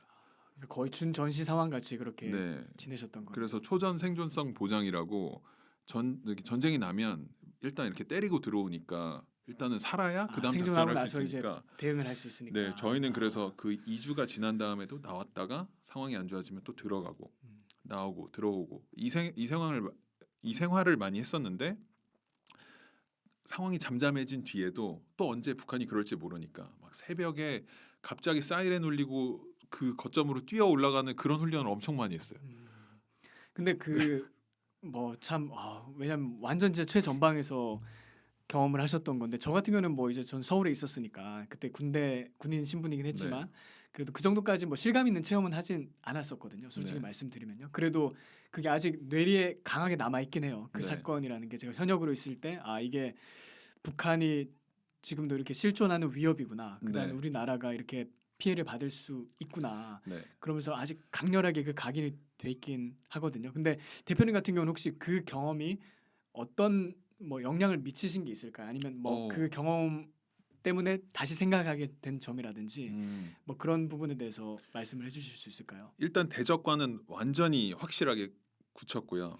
그리고 북한이 우리 주적이다라는 네네 거죠. 그거는 뭐 알고 있었지만 이렇게까지 얘네들이 심하구나 이렇게까지 공격적이고 어떤 전투에 의지가 있고 싸울 준비가 항상 돼 있구나 이런 거에 대해서 항상 알고 있고 그래서 저는 지갑에 항상 아직도 예비군이거든요. 장교는 42살까지 예비군이라서 그래요? 네 그래서 지갑에 항상 그 예비군 그러니까 전시 상황 발생 시에 제가 소집돼야 되는 그 부대 카드가 우편물로 오는데 그 카드를 항상 갖고 다녀요. 뭐 상황 생기면 진짜 가려고. 그리고 예비군복도 보이는 곳에 항상 둡니다. 저는. 그러세요? 네. 멋있네요. 근데 저는 진짜 제가 안 가면 아무도 안 갈 거라는 생각을 하기 때문에 이제 그런 마음이 있고 특히나 이제 제가 군생활 하는 동안 안타까운 2번의 사건이 있었기 때문에 그때 실제 또 해병대원이 2명인가 사망, 2명이 사망했고 전사했죠. 민간인 2명이 또 전사했고 사망했고 이런데 그래서 저는 특히 2사건 그다음에 서해 수호의 날 뭐 이런 이벤트에 대해서 이런 행사에 대해서 각별한 감정을 가지고 있고요. 그래서 저는 그 어떤 천안함 피격 사건이라든지 연평도 포격에 대해서 이제 뭐 막말을 했던 좌파 정치인들 또 음모론도 많이 얘기했잖아요. 뭐 잠수함을 네. 미국이 때렸다, 뭐 이스라엘이 때렸다, 뭐 미친 소리를 많이 하잖아요. 그런 거 사람들이. 진짜 용서할 수가 없고 설령 그 말을 하지 않았다 하더라도 그 시기에 같이 입 닫고 있었던 같은 당의 의원들이라든지 뭐 민주당 진영 그 좌파 퇴보 진영에 있는 그런 사람들을 저는 영원히 거의 용서할 수 없을 것 같아요. 개인적인 어떤 체험과 또 결부된 문제. 네, 그래서 저는 문재인 대통령 시절에 북한과 정말 아무것도 확인되지 않은 상태에서 자꾸 종전선언 얘기하고 만나서 손잡고 이벤트 열고 쇼하는 거 보고 문재인 정권은 진짜 위험하다라고 그런 생각을 많이 했었고요. 그리고 앞으로도 민주당 쪽에서는 분명히 그런 기회를 호시탐탐 노리고 있을 텐데 그런 것들은 계속 경계해야 된다고 생각하고 뭐 정치 현역 업자들이 이제 그런 것들을 좀 이렇게 등한시하거나 잊고 있을 때 뭐 시민사회에서 제가 뭐 시민사회에서 활동하는 건 아니지만 계속 경각심을 주고 경고하고 그렇게 해야 된다고 생각합니다. 네. 네. 그 대표님 최근에 결혼을 언제 하신 거예요? 저 2022년 했죠. 그러면 한 거의 2년 차신가요 네, 지금? 맞아요. 혹시 뭐 어떻게 만나셨나요? 그 사모님을? 소개팅을 만났어요. 네. 소개팅으로? 네. 그 지인분 통해서 이렇게 소개팅. 네, 소개팅 만났고 처음 만난 자리에서 정치적 견해를 확인하고. 그래? 네, 저는 항상 그래왔고요. 아무런 견해가 없다, 오케이. 근데 왼쪽이다 그러면 안 되고. 안 되고. 아무런 견해가 없는 친구를 만나서 오른쪽으로 만들어 놓고 이제 이별하면서 계속 제가 연애를 통해서 애국 활동을 계속 해왔죠. 근데 진짜 뭐 이렇게 여성분들 뭐 남성도 마찬가지지만 그냥 막연하게 그냥 이슈에 대해서 이렇게 의견을 가지는 그런 경우 있잖아요. 예를 들어서 뭐 그냥 뭐 부자들 별로 안 좋잖아. 뭐 그러니까 특별한 뭐 감정 없이 그냥 뉴스에서 그렇게 나오니까 별 생각 없이. 별 생각 없이 네. 그냥 정치에 크게 관심 없는 분이라고 봐야죠. 저희 같은 네. 고관여층이 아니고 이제 별 관심 없어서 뭐 그 친일파잖아 뭐 이런 것들 그리고 뭐 국민의힘은 뭐 그냥 부자들의 정당이자 뭐 이 정도의 생각하는 분이라면 대표님 말씀하신 것처럼 그냥 대화를 통해서 설득을 하고 네. 뭐 좀 교류를 할 수 있을 것 같은데 진짜 신념적으로 네. 철학적으로 좌파 사상에 미쳐 있는 네. 그러니까 그 정도의 심취해 있는 사람이라면 이제 결혼 상대로는 거의 불가능할 것 같긴 해요. 네. 연애하기도 힘들고 음. 그래서 저희 와이프가 저를 가끔 이제 여자들이 좋아하는 놀이가 있습니다. 어떤 거? 만약에 놀이. 오빠 만약에 이랬으면 PD님도 그런 거 하시나요? 여성 PD님이신데. 네, 아무튼 만약에 놀이가 있는데 네. 예를 들어서 최근에 하셨던 만약에 네, 노래가 최근 어떤 게 챌린지가 있을까요? 뭐였냐면 만약에 우리 부모님이 만약에 왼쪽이었다면 어땠을 것 같아? 이렇게 질문을 하더라고요. 그러면 아마 너랑 결혼 안 했을 수도 있어라고 저는 그렇게 얘기를 했거든요. 왜냐하면 그냥 정치적 견해가 다르고 뭐 그냥 다른 당에 상대 당에 투표를 한다는 것 이것 자체는 문제가 안 돼요. 그리고 정치적으로 그렇게 고관여되어 있지 않은 상태에서 어느 당에도 투표할 수 있다고 생각해요. 그런데 좌파적인 어떤 그런 이념의 매력을 느껴서 투표를 하시는 분들이라면 생활 속에서 하는 행동과 판단 이런 것들은 당연히 거기에 묻어나올 수밖에 없고 그런 상황이 발생할 때마다 나랑 충돌을 하거나 아니면 충돌하지 않더라도 둘 중에 한 명은 계속 불편한 상황을 겪게 될 거다.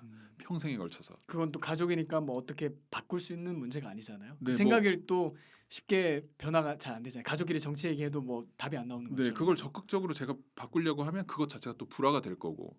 그래서 제가 이제 그렇게 얘기를 했죠. 근데 다행히도 우리 장모님 장인어른 너무 훌륭하신 분이고, 네, 네, 그래서 네. 그러면 그 아내분께서도 뭐 합격을 하셨나요? 그러니까 그 합격이라기보다는 뭐 성향이 정치적으로 대화가 잘 통하셨나요? 네, 처음부터? 처음 만났을 때 무슨 부동산 얘기하다가 와이프가 저는 물어보지도 않았는데 먼저 저는 사실 좀 오른쪽 이렇게 얘기를 하더라고요. 그래요? 거기서 그래서 이제 플러스 뿅 이렇게 올라가. 저는 막 그때 일어나서 기립박수 치고 이러진 않았지만 그 마음속으로만 기립박수 치면서 오케이 관문 통과 이제 이렇게 생각을 했었죠. 근데 결혼을 하시고 나서 그게 어떻게 보면 진짜 인생에서 제일 중요한 결정 중에 하나인데 네. 좀 어떤 부분에서 뭐 변화가 있으세요? 어떠세요? 변화가 많고 저는 저 스스로 한 약속을 어쨌든 지켰다는 거에 대해서 저희 어머니가 많이 얘기하시는데 그 결혼을 할 거라는 그 약속을 지켰다는 거에서 저도 제 스스로 좀 대견하게 생각하고요. 그게 대표님이 스스로한테 하신 약속이 아니면 가족분들한테 하신 약속이에요? 스스로 나는 이렇게 생각한다라고 이제 공표한 거죠. 저에 대한 약속을. 근데 어렸을 때는 뭐 가정 형편이 그렇게 좋지 않았기 때문에 근데 그때는 뭐 결혼을 할 수 있다 없다 이런 걸 떠나서 저는 한 번도 경제적 상황 때문에 결혼을 못할 거라는 생각을 하는 시대가 올 거라고 생각을 못했어요. 돈이 있건 없건 경제적으로 풍요롭든 아니든 결혼은 당연히 하는 거고 큰 문제가 있지 않는 한 건강상의 문제나 신변의 문제가 있지 않는 한 큰 문제가 없으면 결혼은 하는 거고 그 시점이 언제냐 이게 관건이었거든요. 근데 저는 마흔이 되기 전에는 하자. 너무 이제 힘없는 아빠가 되고 싶진 않다. 그래서 에너지 있는 에너지가 아빠가 되고 있어야 싶어서 되니까요. 저 자녀 이제 교육관에 대해서도 좀 철학이 있어가지고 그래서 마흔 전에는 하자라고 했는데 그걸 좀 지키게 됐고요. 뭐 다행히 이제 2달 뒤면 저 첫 애가 나오거든요.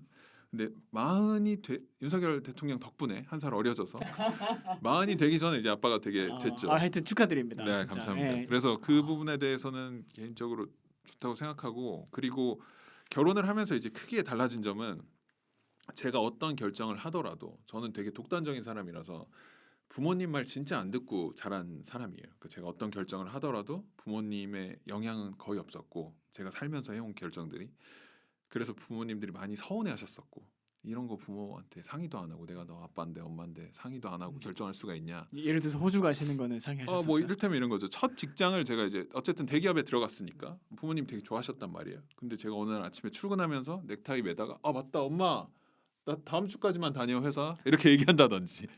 예. 뭐 잘 타고 다니던 차를 차 어디 갔어? 차 팔았어. 이렇게 얘기한다든지. 그러니까 말씀을 드리지 않고 이제 결정을 네. 하신 그런 것들. 그래서 집에서 이제 대학생 때 오토바이 헬멧을 쇼핑하고 있는데 너 왜 그거 왜 보고 있어? 엄마가 오토바이 타지 말랬지. 오토바이 저기 있어. 이제 이렇게 한다든지. 이렇게 살았기 때문에 부모님은 저에 대해서 뭐 믿어주시는 거죠. 이제는 이제 네가 그렇게 해도 큰 사고 안 치고 저기 뭐 어디 교도소도 안 갔다 오고 하니까 그냥 네가 알아서 해라. 이제 이런 건데 그래서 저는 제 결정의 중심은 항상 저였어요. 그런데 결혼하고 나니까 결정하기 전에 반드시 이제 생각하게 되는 거죠.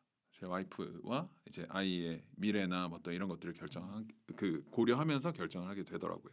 그 요즘에 뭐 어떻게 보면 최근에 보니까 88년, 89년 뭐 이 나이 대 남성들의 혼인율이 한 30% 이렇게밖에 안 되더라고요. 네. 그러니까 어떻게 보면 뭐 사실 저도 거기에 해당되고 싱글이긴 한데 대표님 보시기에 이런 현상들, 그러니까 점점 이제 결혼 나이도 늦어지고 또 남자분들 중에는 이제 결혼을 할 수 있을까 뭐 그런 고민도 많이 하잖아요. 네. 그런 고민하는 어떻게 보면 약간 동생이 있다고 생각하시면 네. 어떤 말씀을 좀 해주고 싶으세요? 저는 한 두 가지 측면으로 말씀을 드리면 첫 번째는 인생 되게 재미없다. 혼자 살면 너 지금 혼자 여행 다니고 여자친구랑 여행 다니고 뭐 너 하고 싶은 취미 하고 뭐 하고 재밌을 것 같지. 근데 인생이 진짜 큰 이벤트인 가족을 구성하고 아이를 낳고 그 아이가 막 새벽에 깨고 날 귀찮게 하고 막 근데 그런 애가 또 아빠 사랑해요 뭐 이렇게 편지도 쓰고 그런 과정을 보면서 얻는 성취와 기쁨은 네가 지금 상상할 수도 없겠지만 나도 잘 모르지만 주변의 어른들이 어떻게 그걸 느끼는지를 보면서 나 충분히 짐작 가능하고 나는 그게 확신이 있다 간다. 근데 너는 지금 여행 다니고 혼자 다니는 거 재밌을 수 있겠지만 평생 하면 그 재밌을까? 이제 이렇게 얘기를 하고요. 그러면 대체로 반응이 어때요? 뭐 글쎄요. 이런 얘기를 이렇게까지 공격적으로 해본 적은 없는 것 같아요. 네. 근데 이제 결혼한 친구들 사이에서는 그런 얘기 하죠. 공감을 할 수 네. 있으니까 야, 나중에 그냥 재밌을까? 근데 애들 크는 거 보면서 얻는 그 재미가 얼마나 클까? 이제 이런 얘기를 하니까. 그리고 이제 다른 측면에서는 인류가 지금까지 이렇게까지 유지가 되고 인류 문명이 발전하고 대한민국 이렇게 발전을 하는데 이것도 분명히 낳고 기르는 것도 기여다. 이게 뭐 옛날처럼 뭐 노동력 한 명을 생산한다 이런 게 아니라 인류 문명이라든지 국가의 영속성을 이어가는 그 자원을 만들어낸다는 거. 이거 굉장히 나라에 기여하는 거고 너는 뭐 나라가 나한테 해준 게 뭐 있어라고 이렇게 말할 수도 있지만 네가 지금 나한테 안 처맞고 이렇게 앉아 있을 수 있는 것도 공권력이 있기 때문이야. 나라가 생각보다 많은 걸 해주고 있단다. 이렇게 얘기를 해주죠. 네.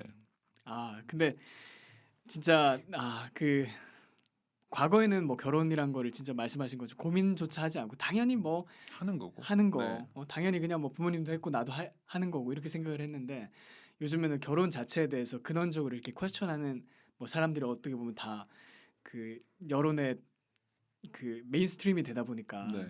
이제는 이런 말씀도 어떻게 보면 좀 소신을 가지고 해야 되는 시대가 아닌가 이렇게 네. 생각이 들어요. 특히 이제 그런 게 있어요.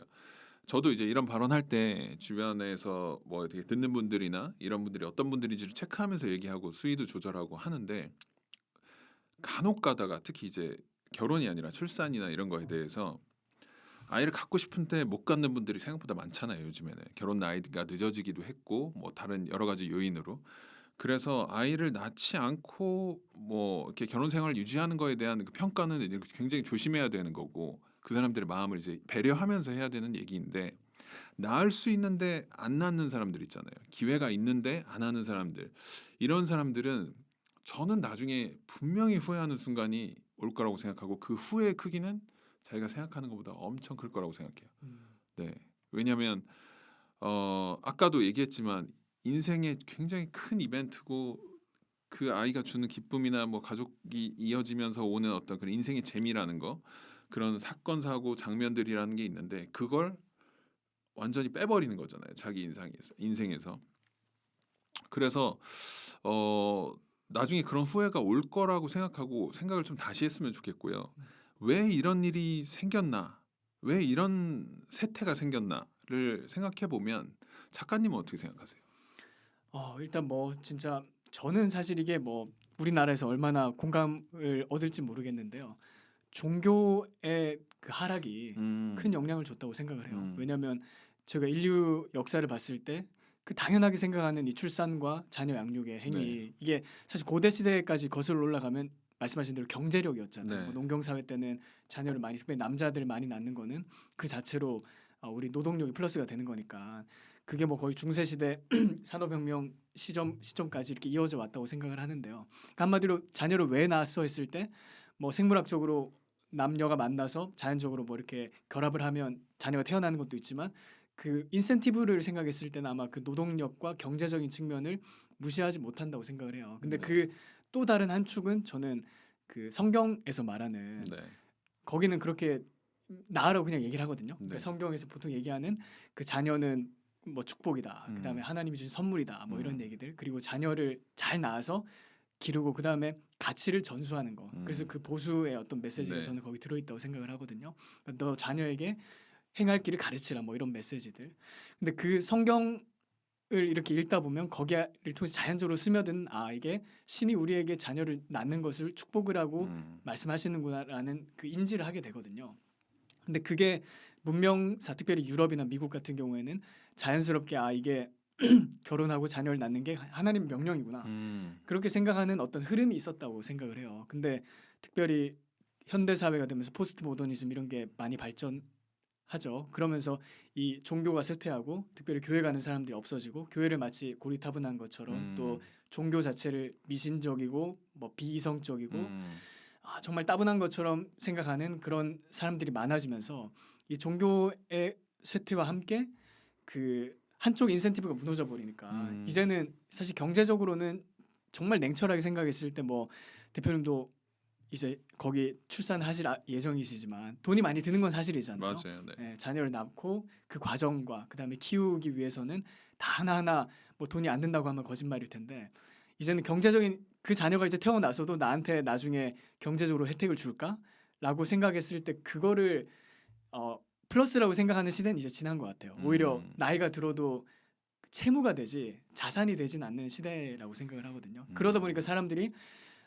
그러면 경제적으로 혜택이 안 되면 왜 나? 그러면 그리고 종교적으로도 뭐 종교가 없는데 또 그러면 가르침도 없었으니까. 가르침도 없었으니까 그러니까 이런 상황에서 예전에 이제 이 경제적인 인센티브가 무너져도 종교를 가진 사람들은 그래도 하나님이 나를 했으니까 신이 나를 했으니까 이게 축복이겠지. 그러니까 말씀하신 것처럼 믿고 가는 거죠. 믿고 가는 거죠. 리스크가 있지만 한번 뛰어들어 보자. 한번 뭐 나아 보자.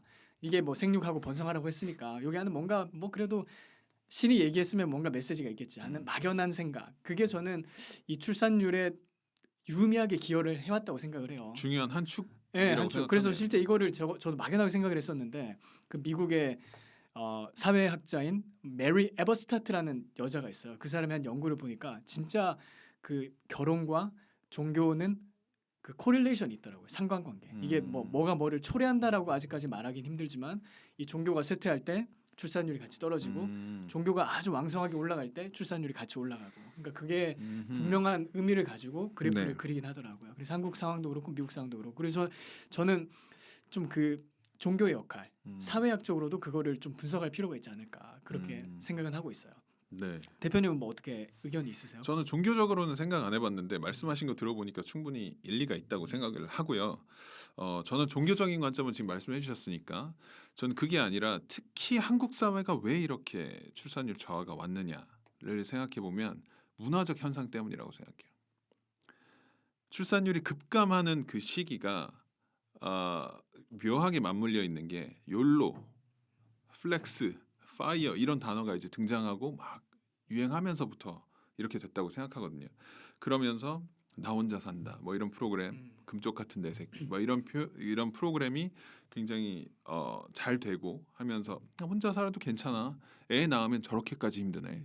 문제가 될 수 있네. 나는 그렇게 좋은 부모가 될 수 없어. 나는 안 할 거야라고 마음을 닫아버리는 거죠. 그리고 계속 남들하고 비교하면서 난 저렇게까지 애한테 해줄 수 없는데 영어 유치원 보낼 수 없는데 그럼 나는 애한테 죄를 짓는 게 될 거고 그럼 나는 못해라고 이렇게 마음을 닫아버리는 건데 문화적으로 봤을 때 주변에 결혼하고 아기를 낳고 가족을 꾸려 나가는 사람들이 해피하고 정말 즐겁고 미래가 기대되는 그런 삶의 모습이 계속 주변에서 보여져야 나도 저렇게 되고 싶어. 그럼 저렇게 되려면 어떻게 해야 되지 하면서 결혼과 출산을 생각한다고 생각하거든요. 생각하게 된다고 생각하는데 그래서 제 주변에서도 결혼을 하고 아이를 낳는 그룹에 있는 사람들끼리 이렇게 만나면 야, 저 출산이 웬 말이야. 차장님 지금 5번째 딸 낳으셨죠? 이런 분이 있고요. 둘째가 있는데 셋째도 생각하고 있다. 이런 분이 있고 첫째 낳고 가만히 있었는데 우리 딸이 이제 좀 외로워하는 것 같으니까 둘째를 가져야 될 것 같아. 저는 지금 아직 첫째가 나오지도 않았지만 우리는 첫째 낳고 돌 때 바로 둘째 간다. 이 계획을 갖고 있고요. 그렇게 꼭 왜냐면 계획대로 됐으면 좋겠습니다. 이런 어떤 행복한 그림들이 계속 주변에서 펼쳐지니까 경쟁적으로 그래서 제 주변에는 올해가 이제 청룡의 해잖아요. 청룡띠 아이들이 엄청 많아요. 지금 이미 태어난 갓난아기 잠깐만 어제 태어난 아기도 있어요. 제 주변에 진짜 가까운 분 중에 어제 아이를 낳은 분도 있고 해서 아이가 되게 많아요. 청룡띠 아이가. 근데 안 낳는 쪽에 있는 친구들을 이렇게 보면 안 낳는 부부 옆에 안 낳는 부부가 있고 그 분위기가 무리의 분위기가 있는 네. 거예요. 근데 이분들은 뭐 어떤 본인들의 결정에 따라서 뭐 그렇게 한 거라서 뭐 비난하거나 이럴 마음은 없지만 이분들이 왜 이렇게 됐을까를 생각하면 분명히 TV나 인스타그램이나 이런 매체의 영향이 분명히 있을 거고 그리고 자기 주변에서 봤을 때 저 사람도 안 했고 저 사람도 안 했고 안 나왔네. 계속 이렇게 가는 건 좋은 거야라고 이렇게 생각을 하게 된다는 거죠. 근데 만약에 그분들이 어떤 이유로 우리 쪽 커뮤니티로 넘어오게 됐다라고 한다면 모든 사람들이 다 잘 낳고 하기 때문에 우리는 서로 권하거든요. 이쪽에서는 야 나와서 길러 너도 빨리 나와서 친구 만들자 우리끼리 사돈하자 막 이렇게 막 농담을 하는데 그렇게 바뀔 수 있다고 생각해서 저는 나중에 결혼하시고 이제 아이 낳으실 거잖아요. 그렇죠. 예. 저도 그렇게 할 거고 이렇게 지내는 사람들이 저 사람들은 안 낳을 거야 안 낳는 사람들이야 쟤는 안 낳는 애니까 우리는 애기 있는 사람들하고만 지내야지 놀아야지 또 애기들 나이 맞는 사람들끼리만 만나서 같이 시간을 보내야지 하지 말고 행복한 모습을 주변에 계속 이렇게 보여주고 이럴 필요가 있다라고 생각을 하고 방송이 그런 어떤 책임감을 갖고 오년 같은 금쪽이 이런 거 말고요. 근데 그것도 필요하죠. 네. 그런 사례가 있을 때 아이를 이렇게 케어하세요라고 가이던스 주는 거 좋다고 생각하는데 그런 것들이 너무 각광받고 전면에 나서고 있으니까. 근데 사실 정말 저도 공감하고 결국엔 분위기와 문화적인 측면을 대표님이 말씀해 주신 거잖아요. 네. 근데 그 온영 뭐 금쪽이나 아니면 뭐 다른 그런 소위 말하는 그 문제아들을 좀 부각해서 방송하는 것들을 보면 결국엔 이게 결혼도 그렇고 삶이 리스크 투성이잖아요. 우리가 인생을 산다는 거는 그렇죠. 인생은 고통이죠. 고통이고 또 그 선택의 연속이고 그 선택을 하나 하면 또 하나를 포기해야 되는 거고 거기에 다 트레이드 오프 그 교환 가치가 있는 건데 근데 점점 말씀하신 사회 분위기가 그 리스크를 회피하는 쪽으로 점점 사람들을 밀어넣고 있다는 생각이 들어요. 예를 네. 들어서 뭐 젊은 남자들 또는 여성들이 딱 결혼을 생각했을 때 막상 절벽에 뛰어내리기 직전의 상황 서 있는 것 같은 그런 아주 답답한 어떤 두려움을 느끼는 이유가 내가 결혼했을 때 예를 들어서 이런 거잖아요. 남자 입장이라면 여자가 미친 사람이면 어떡하지 뭐 이런 거죠. 그러니까 내가 결혼했는데 저 여자랑 나중에 이혼해서 3년 만에 재산 뺏기면 어떡하지 뭐 이런 생각부터 하는 그런 문화가 있죠. 또 여자 입장에서 내가 저 남자를 결혼할까 말까 고민 중인데 결혼했는데 나중에 저 남자가 바람 피면 어떡하지 뭐 이런 거 때리면 어떡하지? 때리면 어떡하지 뭐 잡을 잃고 뭐 논팽이처럼 살아가면 어떡하지. 그러니까 물론 그게 다 불가능한 시나리오는 아닌데 네. 뭐 인류 역사상 그런 시나리오에도 불구하고 그냥 위의 세대들은 그냥 점프했잖아요. 네. 그 리스크를 그냥 기꺼이 걸머쥐고 한번 해보자 하고 뛰어들었다면 지금 젊은 세대들은 그 리스크 앞에서 항상 회피하는 쪽으로 결정을 많이 하는 경향이 있는 것 같아요. 네. 그리고 방송이나 문화나 이런 쪽에서도 회피하는 쪽으로 점점 그 방향을 제공하는 경향이 있는 것 같고 뭐 자연스럽게 이렇게 얘기가 나와서 그런데 어떻게 보면 그 레드필 같은 거 네. 그런 운동도 어떻게 보면 그런 맥락이잖아요. 뭐 그 사람들이 하는 얘기 들어보면 남자들이 이 시스템 안에서 차별을 받고 있다. 그 매트릭스에서 뭐 깨어 나와야 된다 그런 얘기를 하면서 양육권 분쟁 같은 거 발생했을 때 남자들이 피해 보는 압도적으로 여자들이 좋은 방향으로 법원이 판결을 한다든지 재산 분쟁 같은 거 있을 때 이혼했을 때 남자들의 재산을 뭐 이렇게 잃어버린다든지 네. 그 남자들이 뭐 판결 받을 때 감옥에 가는 뭐 확률이 더 높다든지 이런 얘기를 부정적으로 하다 보면 결국에는 그런 사람들이 이 결혼이나 아니면 그 정상적인 이성 관계에 대해서 굉장히 부정적인 특별히 젊은 20대 남자들 있잖아요. 네. 그런 인식을 많이 갖는 게 아닌가 싶어요. 그 맞습니다. 리스크에 대한 부분. 네. 음. 제가 좋아하는 말 중에 배우 박신양 씨가 TV에 나와서 한 말이 있어요. 이제 러시아에서 이분이 연기 유학을 했었는데 그때 러시아에 가서 생활이 너무 힘들었대요. 돈도 없었고 러시아어도 잘 못하고 이래서 너무 힘들었는데 러시아어를 좀 배웠을 때 교수님한테 물어봤대요. 질문을 했대요. 이렇게 교수님 우리 인생이 왜 이렇게 힘든가요? 라고 이런 질문을 했대요. 그러니까 굉장히 교수님 철학적인 질문을 했네요. 네.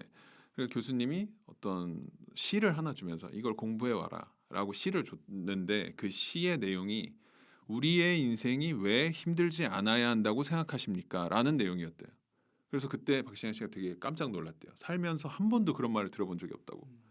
우리의 삶은 항상 행복하고 아름답고 풍요롭고 즐거워야 되는데 이례적으로 지금 고통이 나한테 찾아왔다. 내 삶은 왜 이렇지? 내 삶이 뭐가 잘못됐나? 이렇게 생각을 해왔는데 그게 아니라 우리의 삶이 왜 힘들지 않아야 한다고 생각하십니까? 그 시를 보고 이제 생각을 하게 됐다는 거예요. 내 삶의 힘든 순간과 기쁘고 즐거운 순간 나누면 언제가 더 많지? 쉽게 얘기해서 돈 버는 시간이 길어요? 돈 쓰는 시간이 길어요? 돈 버는 시간이 압도적으로 길고 돈 쓰는 시간은 짧잖아요. 이것만 봐도 고통의 시간은 길고 이 행복과 즐거움의 시간은 짧은 거죠. 그래서 이 고통의 시간조차 이 내 삶의 이 파트를 사랑하지 않으면 내 삶의 대부분을 사랑하지 않는 게 된다. 이제 이런 얘기를 하거든요. 그래서 저는 그게 너무 감명 깊어서 한 20년 전에 본 것 같은데 이 장면을 이 박신양 씨가 얘기하는 장면을 이걸 항상 많이 리마인드 하거든요. 그리고 뭐 영화에서도 인생은 고통이야 몰랐어 이런 얘기 하잖아요.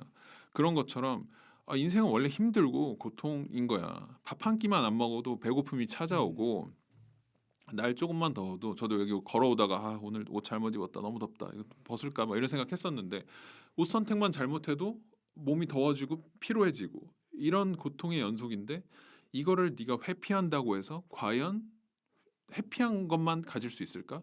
이 고통을 회피하면 또 다른 고통이 있을걸? 또 딴 데 가면 또 다른 고통이 있고 그럴 거면 네가 선택하고 할 수 있는 범위 안에서 점프해라. 그러니까 고통에 맞서고 그걸 또 이겨냈을 때 그 성취감도 느껴라. 이제 이런 어떤 풍토, 기조 이런 게 좀 있었으면 좋겠고 아까 그 남성성이 좀 피해를 보는 시대다 이런 말씀을 해주셨는데 분명히 법과 제도적으로 문제가 있는 게 많아요. 남자한테 희생만 강요하고 이런 게 되게 많아요. 그냥 사회적으로 봤을 때 무거운 거니까 남자 들어 이런 거는 솔직히 얼마든지 할 수 있어요. 오히려 들 때 스쿼트 자세로 들면서 허벅지 근육을 강화할 수도 있는 거고. 그런 것도 좋아하는 남자들도 있잖아요. 네 분명. 맞아요. 네. 저도 이제 그런 걸 기꺼이 하는 스타일이고 근데 이제 뭐 군 생활을 남자만 했는데 그거에 대해서 박수 쳐주지 않고 당연히 남자 하는 거지 뭐 왜 이렇게 기집애처럼 징징대 남자 다 가는 거야 이렇게 해버리면 남자들이 해주는 입장에서도 별로 그렇게 해주고 싶지 않게 되는 거죠. 지금 젊은 세대의 마음이 그렇게 돌아서 버린 거고요. 그런데 병장 월급이 이제 뭐 209만 원인가 이렇게 오른다고 하는데 그렇게 군인들한테 대우를 잘 해주고 또 사회에 나왔을 때 군복 입은 제복 입은 사람들한테 충분히 어떤 이런 제공할 수 있는 범위 안에서 프로피트 제공하고 뭔가 이익을 제공하면서 내가 제복 입고 나라를 위해서 일하고 있는 게 명예롭고 자랑스럽다 이렇게만 만들어주면 남자들은 하지 말라 그래도 합니다. 예, 기질상 그 하고 있는 내 모습이 너무 멋있거든.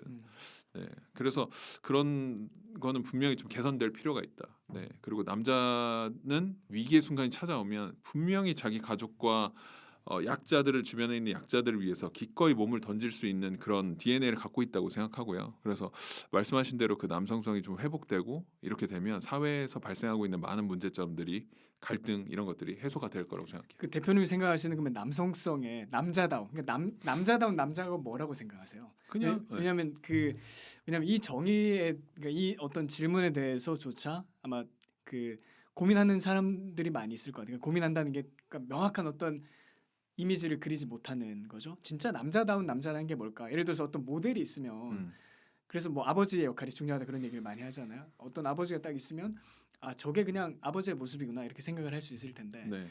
요즘의 시대는 워낙 모든 게 그냥 뒤섞이고 뒤죽박죽이 되고 혼란스러워지다 보니까 남자다운 남자가 어떤 건지 네. 이런 것도 이제 질문을 해야 되는 시대가 됐다고 생각을 해요. 근데 대표님 생각하시는 이 남자다움의 어떤 모습 그게 있을까요? 여러 가지 지금 단어가 질문 들으면서 이제 머릿속에 스쳐가는데 하나를 뽑으라면 저는 책임감이라고 생각해요. 내 삶에 대한 책임감, 내가 지금 직면한 위기 상황에 대한 책임감, 내 주변 내가 챙겨야 되는 가족에 대한 책임감, 내 회사에 대한 책임감, 직원들에 대한 책임감. 이 책임감이 뭐 여자들은 책임감이 없어도 된다 이런 얘기는 아니지만 그 책임감이 남성성의 어떤 근원이라고 생각해요. 그러니까 나는 우리 가족 지켜야 돼. 내가 강해져야 돼. 우리 가족 먹고 살게 해줘야 돼. 돈 벌어야 돼. 내 인생 내가 잘 개척해야 돼. 그럼 공부해야 돼. 이런 어떤 지키고 개척하고 또 싸우고 버티고 뭐 인내하고 이런 것들이 다 책임감에서 오는 게 아닐까. 네, 결국에는 그 책임감에서 다시 시작이 된다는 거죠. 그렇죠. 내가 왜 해야 돼? 자꾸 이유를 찾으려고 하지 말고 해야 되는 거면 하고 그 다음에 이유를 찾더라도 해야 되는 거면 불편 갖지 말고 하고 뭔가 해야 되는 상황이 있으면 숨지 말고 나서고 뭐 말해보라고 하면 손 들고 말하고 뭐 이런 것들이 다 그런 단어 책임감이라는 단어로 표현될 수 있는 거 아닐까 이런 생각이 드는데. 너무 좋은 너무 진짜 좋은 네. 그 포인트네요. 네. 네, 책임감. 저도 이제 생각하기에 뭐 거의 비슷한 어떤 그 관점인데 그 남자다움이 뭐라고 하냐라고 봤을 때 저는 결국에는 그 이제 영어로 뭐 이렇게 표현을 하자면 building institutions. 그러니까 자기 어떤 분야 네. 일이 될 수도 있고 뭐 비즈니스가 될 수도 있고 아니 어떤 영역이 될 수도 있고요. 네. 그걸 이제 결국엔 남자는 빌더인 것 같아요. 개척하고 만들고 네, 세우는 건설하는 그게 아마 남자에게 특화된 물론 여성 말씀하신 것처럼 여성들도 그 못한다는 게 아니고 다른 측면에 또 다른 특화돼 있으니까. 여성들은 또 다른 거 잘하는 게 있잖아요. 네. 그렇다고 뭐 여성들 중에도 또 남자 잘하는 것도 잘하는 여자들도 있죠. 뭐 예외적으로. 근데 일반적으로 남자들에게는 그 빌더의 그거를 중요하다고 생각을 하고요. 그래서 이게 작은 규모로 했을 때는 뭐 처음에 작은 뭐 사업부터 시작을 해서 아니면 뭐 좀 더 규모가 커지는 경우도 있고 이게 정말 커지는 경우는 사람들이 엠파이어라고 얘기를 하잖아요. 네. 그 빌딩을 통해서 자기의 엠파이어를 만드는 거. 음. 그 다음에 이제 두 번째는 결국에는 가족에 대한 문제인데 네. 가족을 양육하고 보호하는 거. 네. 결국에는 그 두 가지가 어떤 남자의 그냥 저는 이제 제가 생각하는 거 이제 역할에 대한 부분이라고 할 수 네. 있겠는데요. 그 역할이 그 두 가지가 아닐까 생각이 들어요. 맞습니다. 네, 그래서 그 두 가지를 잘하는 남자가 그냥 뭐 좋은 남자지 않을까. 네. 역할론적으로는 봤을 때요. 네. 그래서 뭐 제가 어떤 이제 다른 분을 만났을 때 그 모임 같은 자리였는데 거기에 있는 리더 격에 있는 분이 막 이제 막 여러 가지 주제를 얘기하던 차에 알파 메일에 대해서 얘기를 하고 있었나 봐요. 근데 제가 이제 그 테이블에 딱 등장을 하니까 재승 씨는 알파 메일에 대해서 어떻게 생각하세요?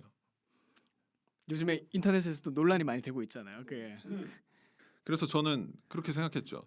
누구나 다 알파 메일이 되고 싶어 하고 알파 메일이 되려고 해야 된다. 근데 알파 메일이라는 어떤 그 형태, 정의가 사람마다 다 다르기 때문에 자기가 추구하는 알파 메일로 그 방향으로 자기를 발전시키고 가면 된다.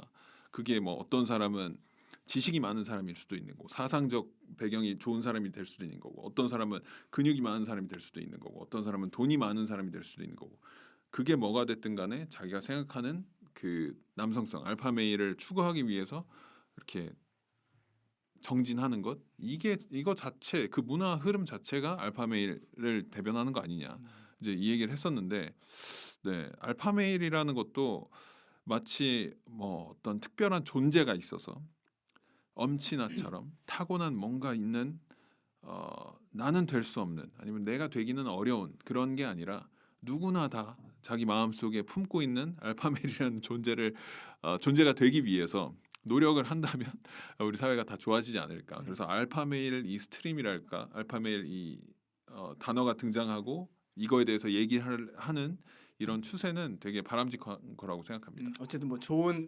남자다움의 모습을 지정해 놓고 거기를 도달하기 위해서 노력하는 사람들이 많이 생겨난다는 뜻이니까요. 근데 결국에는 알파메일은 뛰어난 사람이잖아요. 근데 그게 어떻게 뛰어난 사람이냐는 각자 다 해석이 다른 거니까 그게 되려고 노력하면 된다. 네. 근데 한 가지 확실한 거는 자기가 알파 메일이라고 하는 사람은 알파가 아닌 것 같아요. 그러니까 약간 이제부터 하지 말아야 되겠다. 네. 물론 뭐 대표님 당연히 아닙니다, 그러지 아닙니다. 않으시겠지만 그러니까 막 자기 입으로 내 알파고 어쩌고 뭐 하여튼 뭐 네. 네, 뭐 실명은 거론하지 않겠습니다. 네. 뭐 이제 마무리 차원에서 마지막 그 질문을 드리자면 앞으로 뭐 계획이나 뭐 하고 싶은 일 있으신가요? 혹시? 계획은 그냥 뭐 제 사업 잘하고 저희 아이 잘 순산해가지고 예쁘게 멋있게 잘 키우는 혹시 거. 성별이 어떻게 되죠? 남자애입니다. 남자예요. 네. 혹시 이름을 생각해 놓으셨어요? 아니요, 아직까지는 안 아직은? 해놨고 그냥 태명은 철이. 철이. 네. 그 은하철도 철. 네, 철이. 굉장히 남성적이네. 제가 지금껏 들었던 태명 중에 가장 네. 투박하고 남성적인 뭐 꼬물이 무슨 네, 뭐 사랑이- 와플이 사랑이 이런 게 사랑이 있는데 철이. 왜 그랬냐면 좋네요. 이 얘기 했던데 왜 그랬는지. 네. 예. 저희 와이프가 우리 아들을 뭐 낳으면 이름을 어떻게 지어야지라고 하는 그 이름 후보군이 몇 개가 있었어요. 근데 그 이름이 요즘 유행하는 이름 있잖아요. 뭐 하은이, 은서, 뭐 은서, 서하 뭐 이런 뭐 유치원에서 뭐 서하야 하면 3명 돌아본다면서요. 그런 이름을 자꾸 얘기하는 소위 말하면 그냥 약간 좀 중성적이고 좀 그냥 꽃미남 이름 같은. 그리고 좀 이게 뭐 적절할지 모르겠는데 그냥 뭐 아프리카 BJ 같아요. 그냥 아, 그렇지 않나? 그럼. 뭐 서하 뭐 예, 그러니까 딱 이름을 봤을 때 뭔가 좀 예쁘고 약간 이럴 것 같아요. 근데 남자는 그러면 안 된다고 생각하는데 저는 제 아들은 안 그랬으면 좋겠다고 생각하는데 그래서 작가님도 그렇지만 저 노씨잖아요. 노씨 이름 짓기 좀 힘들거든요. 맞아. 약간 맞아요. 트리키한 게 있어요. 왜냐면 네. 노 자체가 네거티브라서 뭐 노 빛나 하면은 빛나지 않는다는 뜻이 되고 네. 아무튼 그런데 와이프가 너 이런 식으로 이름을 지을 거면 나는 그냥 노철이라고 짓겠다. 네. 그렇게 얘기를 하신 거예요. 너 그런 식으로 할 거면 난 철이라고 할 거야 하면서 제가 노철 철이 계속 하다가 이제 입에 붙어서 이렇게 된 건데 그런 게 있잖아요. 뭐 어렸을 때 뭐 태권도 대회도 나가고 뭐 이런 경합 대회 같은 게 있잖아요. 남자들이 많이 나가는 축구 대회, 태권도, 복싱 대회 이런 나가는데 대진표만 놓고 봤을 때 이름이 상대가 노서하 좀 해볼만 하겠는데 근데 상대 이름이 노철 벌써 좀 세 보이는 느낌 있잖아요. 그렇네요. 예를 진짜. 들면 뭐 네. 노종팔 와 거의 우승 1라운드부터 우승 후보 만나는 네, 느낌이잖아요. 일단 무조건 피하고 보자는 생각이 이름에서 들 것 오는 카리스마가 아. 있는데 작가님도 이름 좋은데 분명하네요. 예, 진짜. 그래서 뭐 네. 거기 뭐 유아, 유인이, 뭐 아인이 이거는 예쁜 이름이지만 제가 원하는 아들의 모습은 좀 아니다. 그래서 일단 철이라고 지어놨고 네. 아무래도 근데 실명도 그러면 좀 남자다운 스타일로 갈 가능성이 있겠네요. 딱 들었을 때 중성적이지 않고 확실하게 남자다. 저는 이제 그걸 네. 그걸 바라고 있는데 아시다시피 뭐 결정권은 여자한테 있기 때문에 여자들은 왜 그런 걸까요, PD님? 네. 네, 그렇습니다. 네. 하여튼 오늘 이렇게 즐거운 시간 정말 대화가 시간 가는 줄 몰랐는데 네.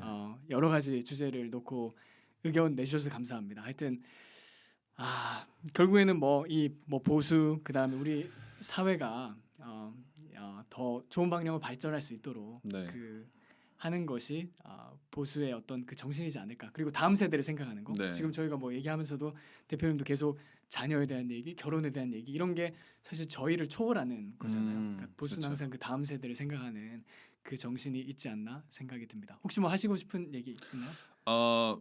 지금 뭐 작가님 유튜브 채널을 이 팟캐스트를 보시는 분들은 아마 조금 좀 다르다, 좀 놀라실 거예요. 이 편을 보시고 왜냐면 앞서서 나오셨던 분들이 워낙 또 식견도 높으시고 뭔가 좀 차분하시고 너무 보니까 이랬는데 대표님 너무 스스로 겸손하신 척을 하는 건가요? 아니요 제가 보면서 너무 놀라가지고 뭐 갑자기 책이라도 몇 권 읽고 가야 되나 네, 이런 생각을 했었는데 너무 좋은 이렇게 인사이트를 많이 내주셨어요.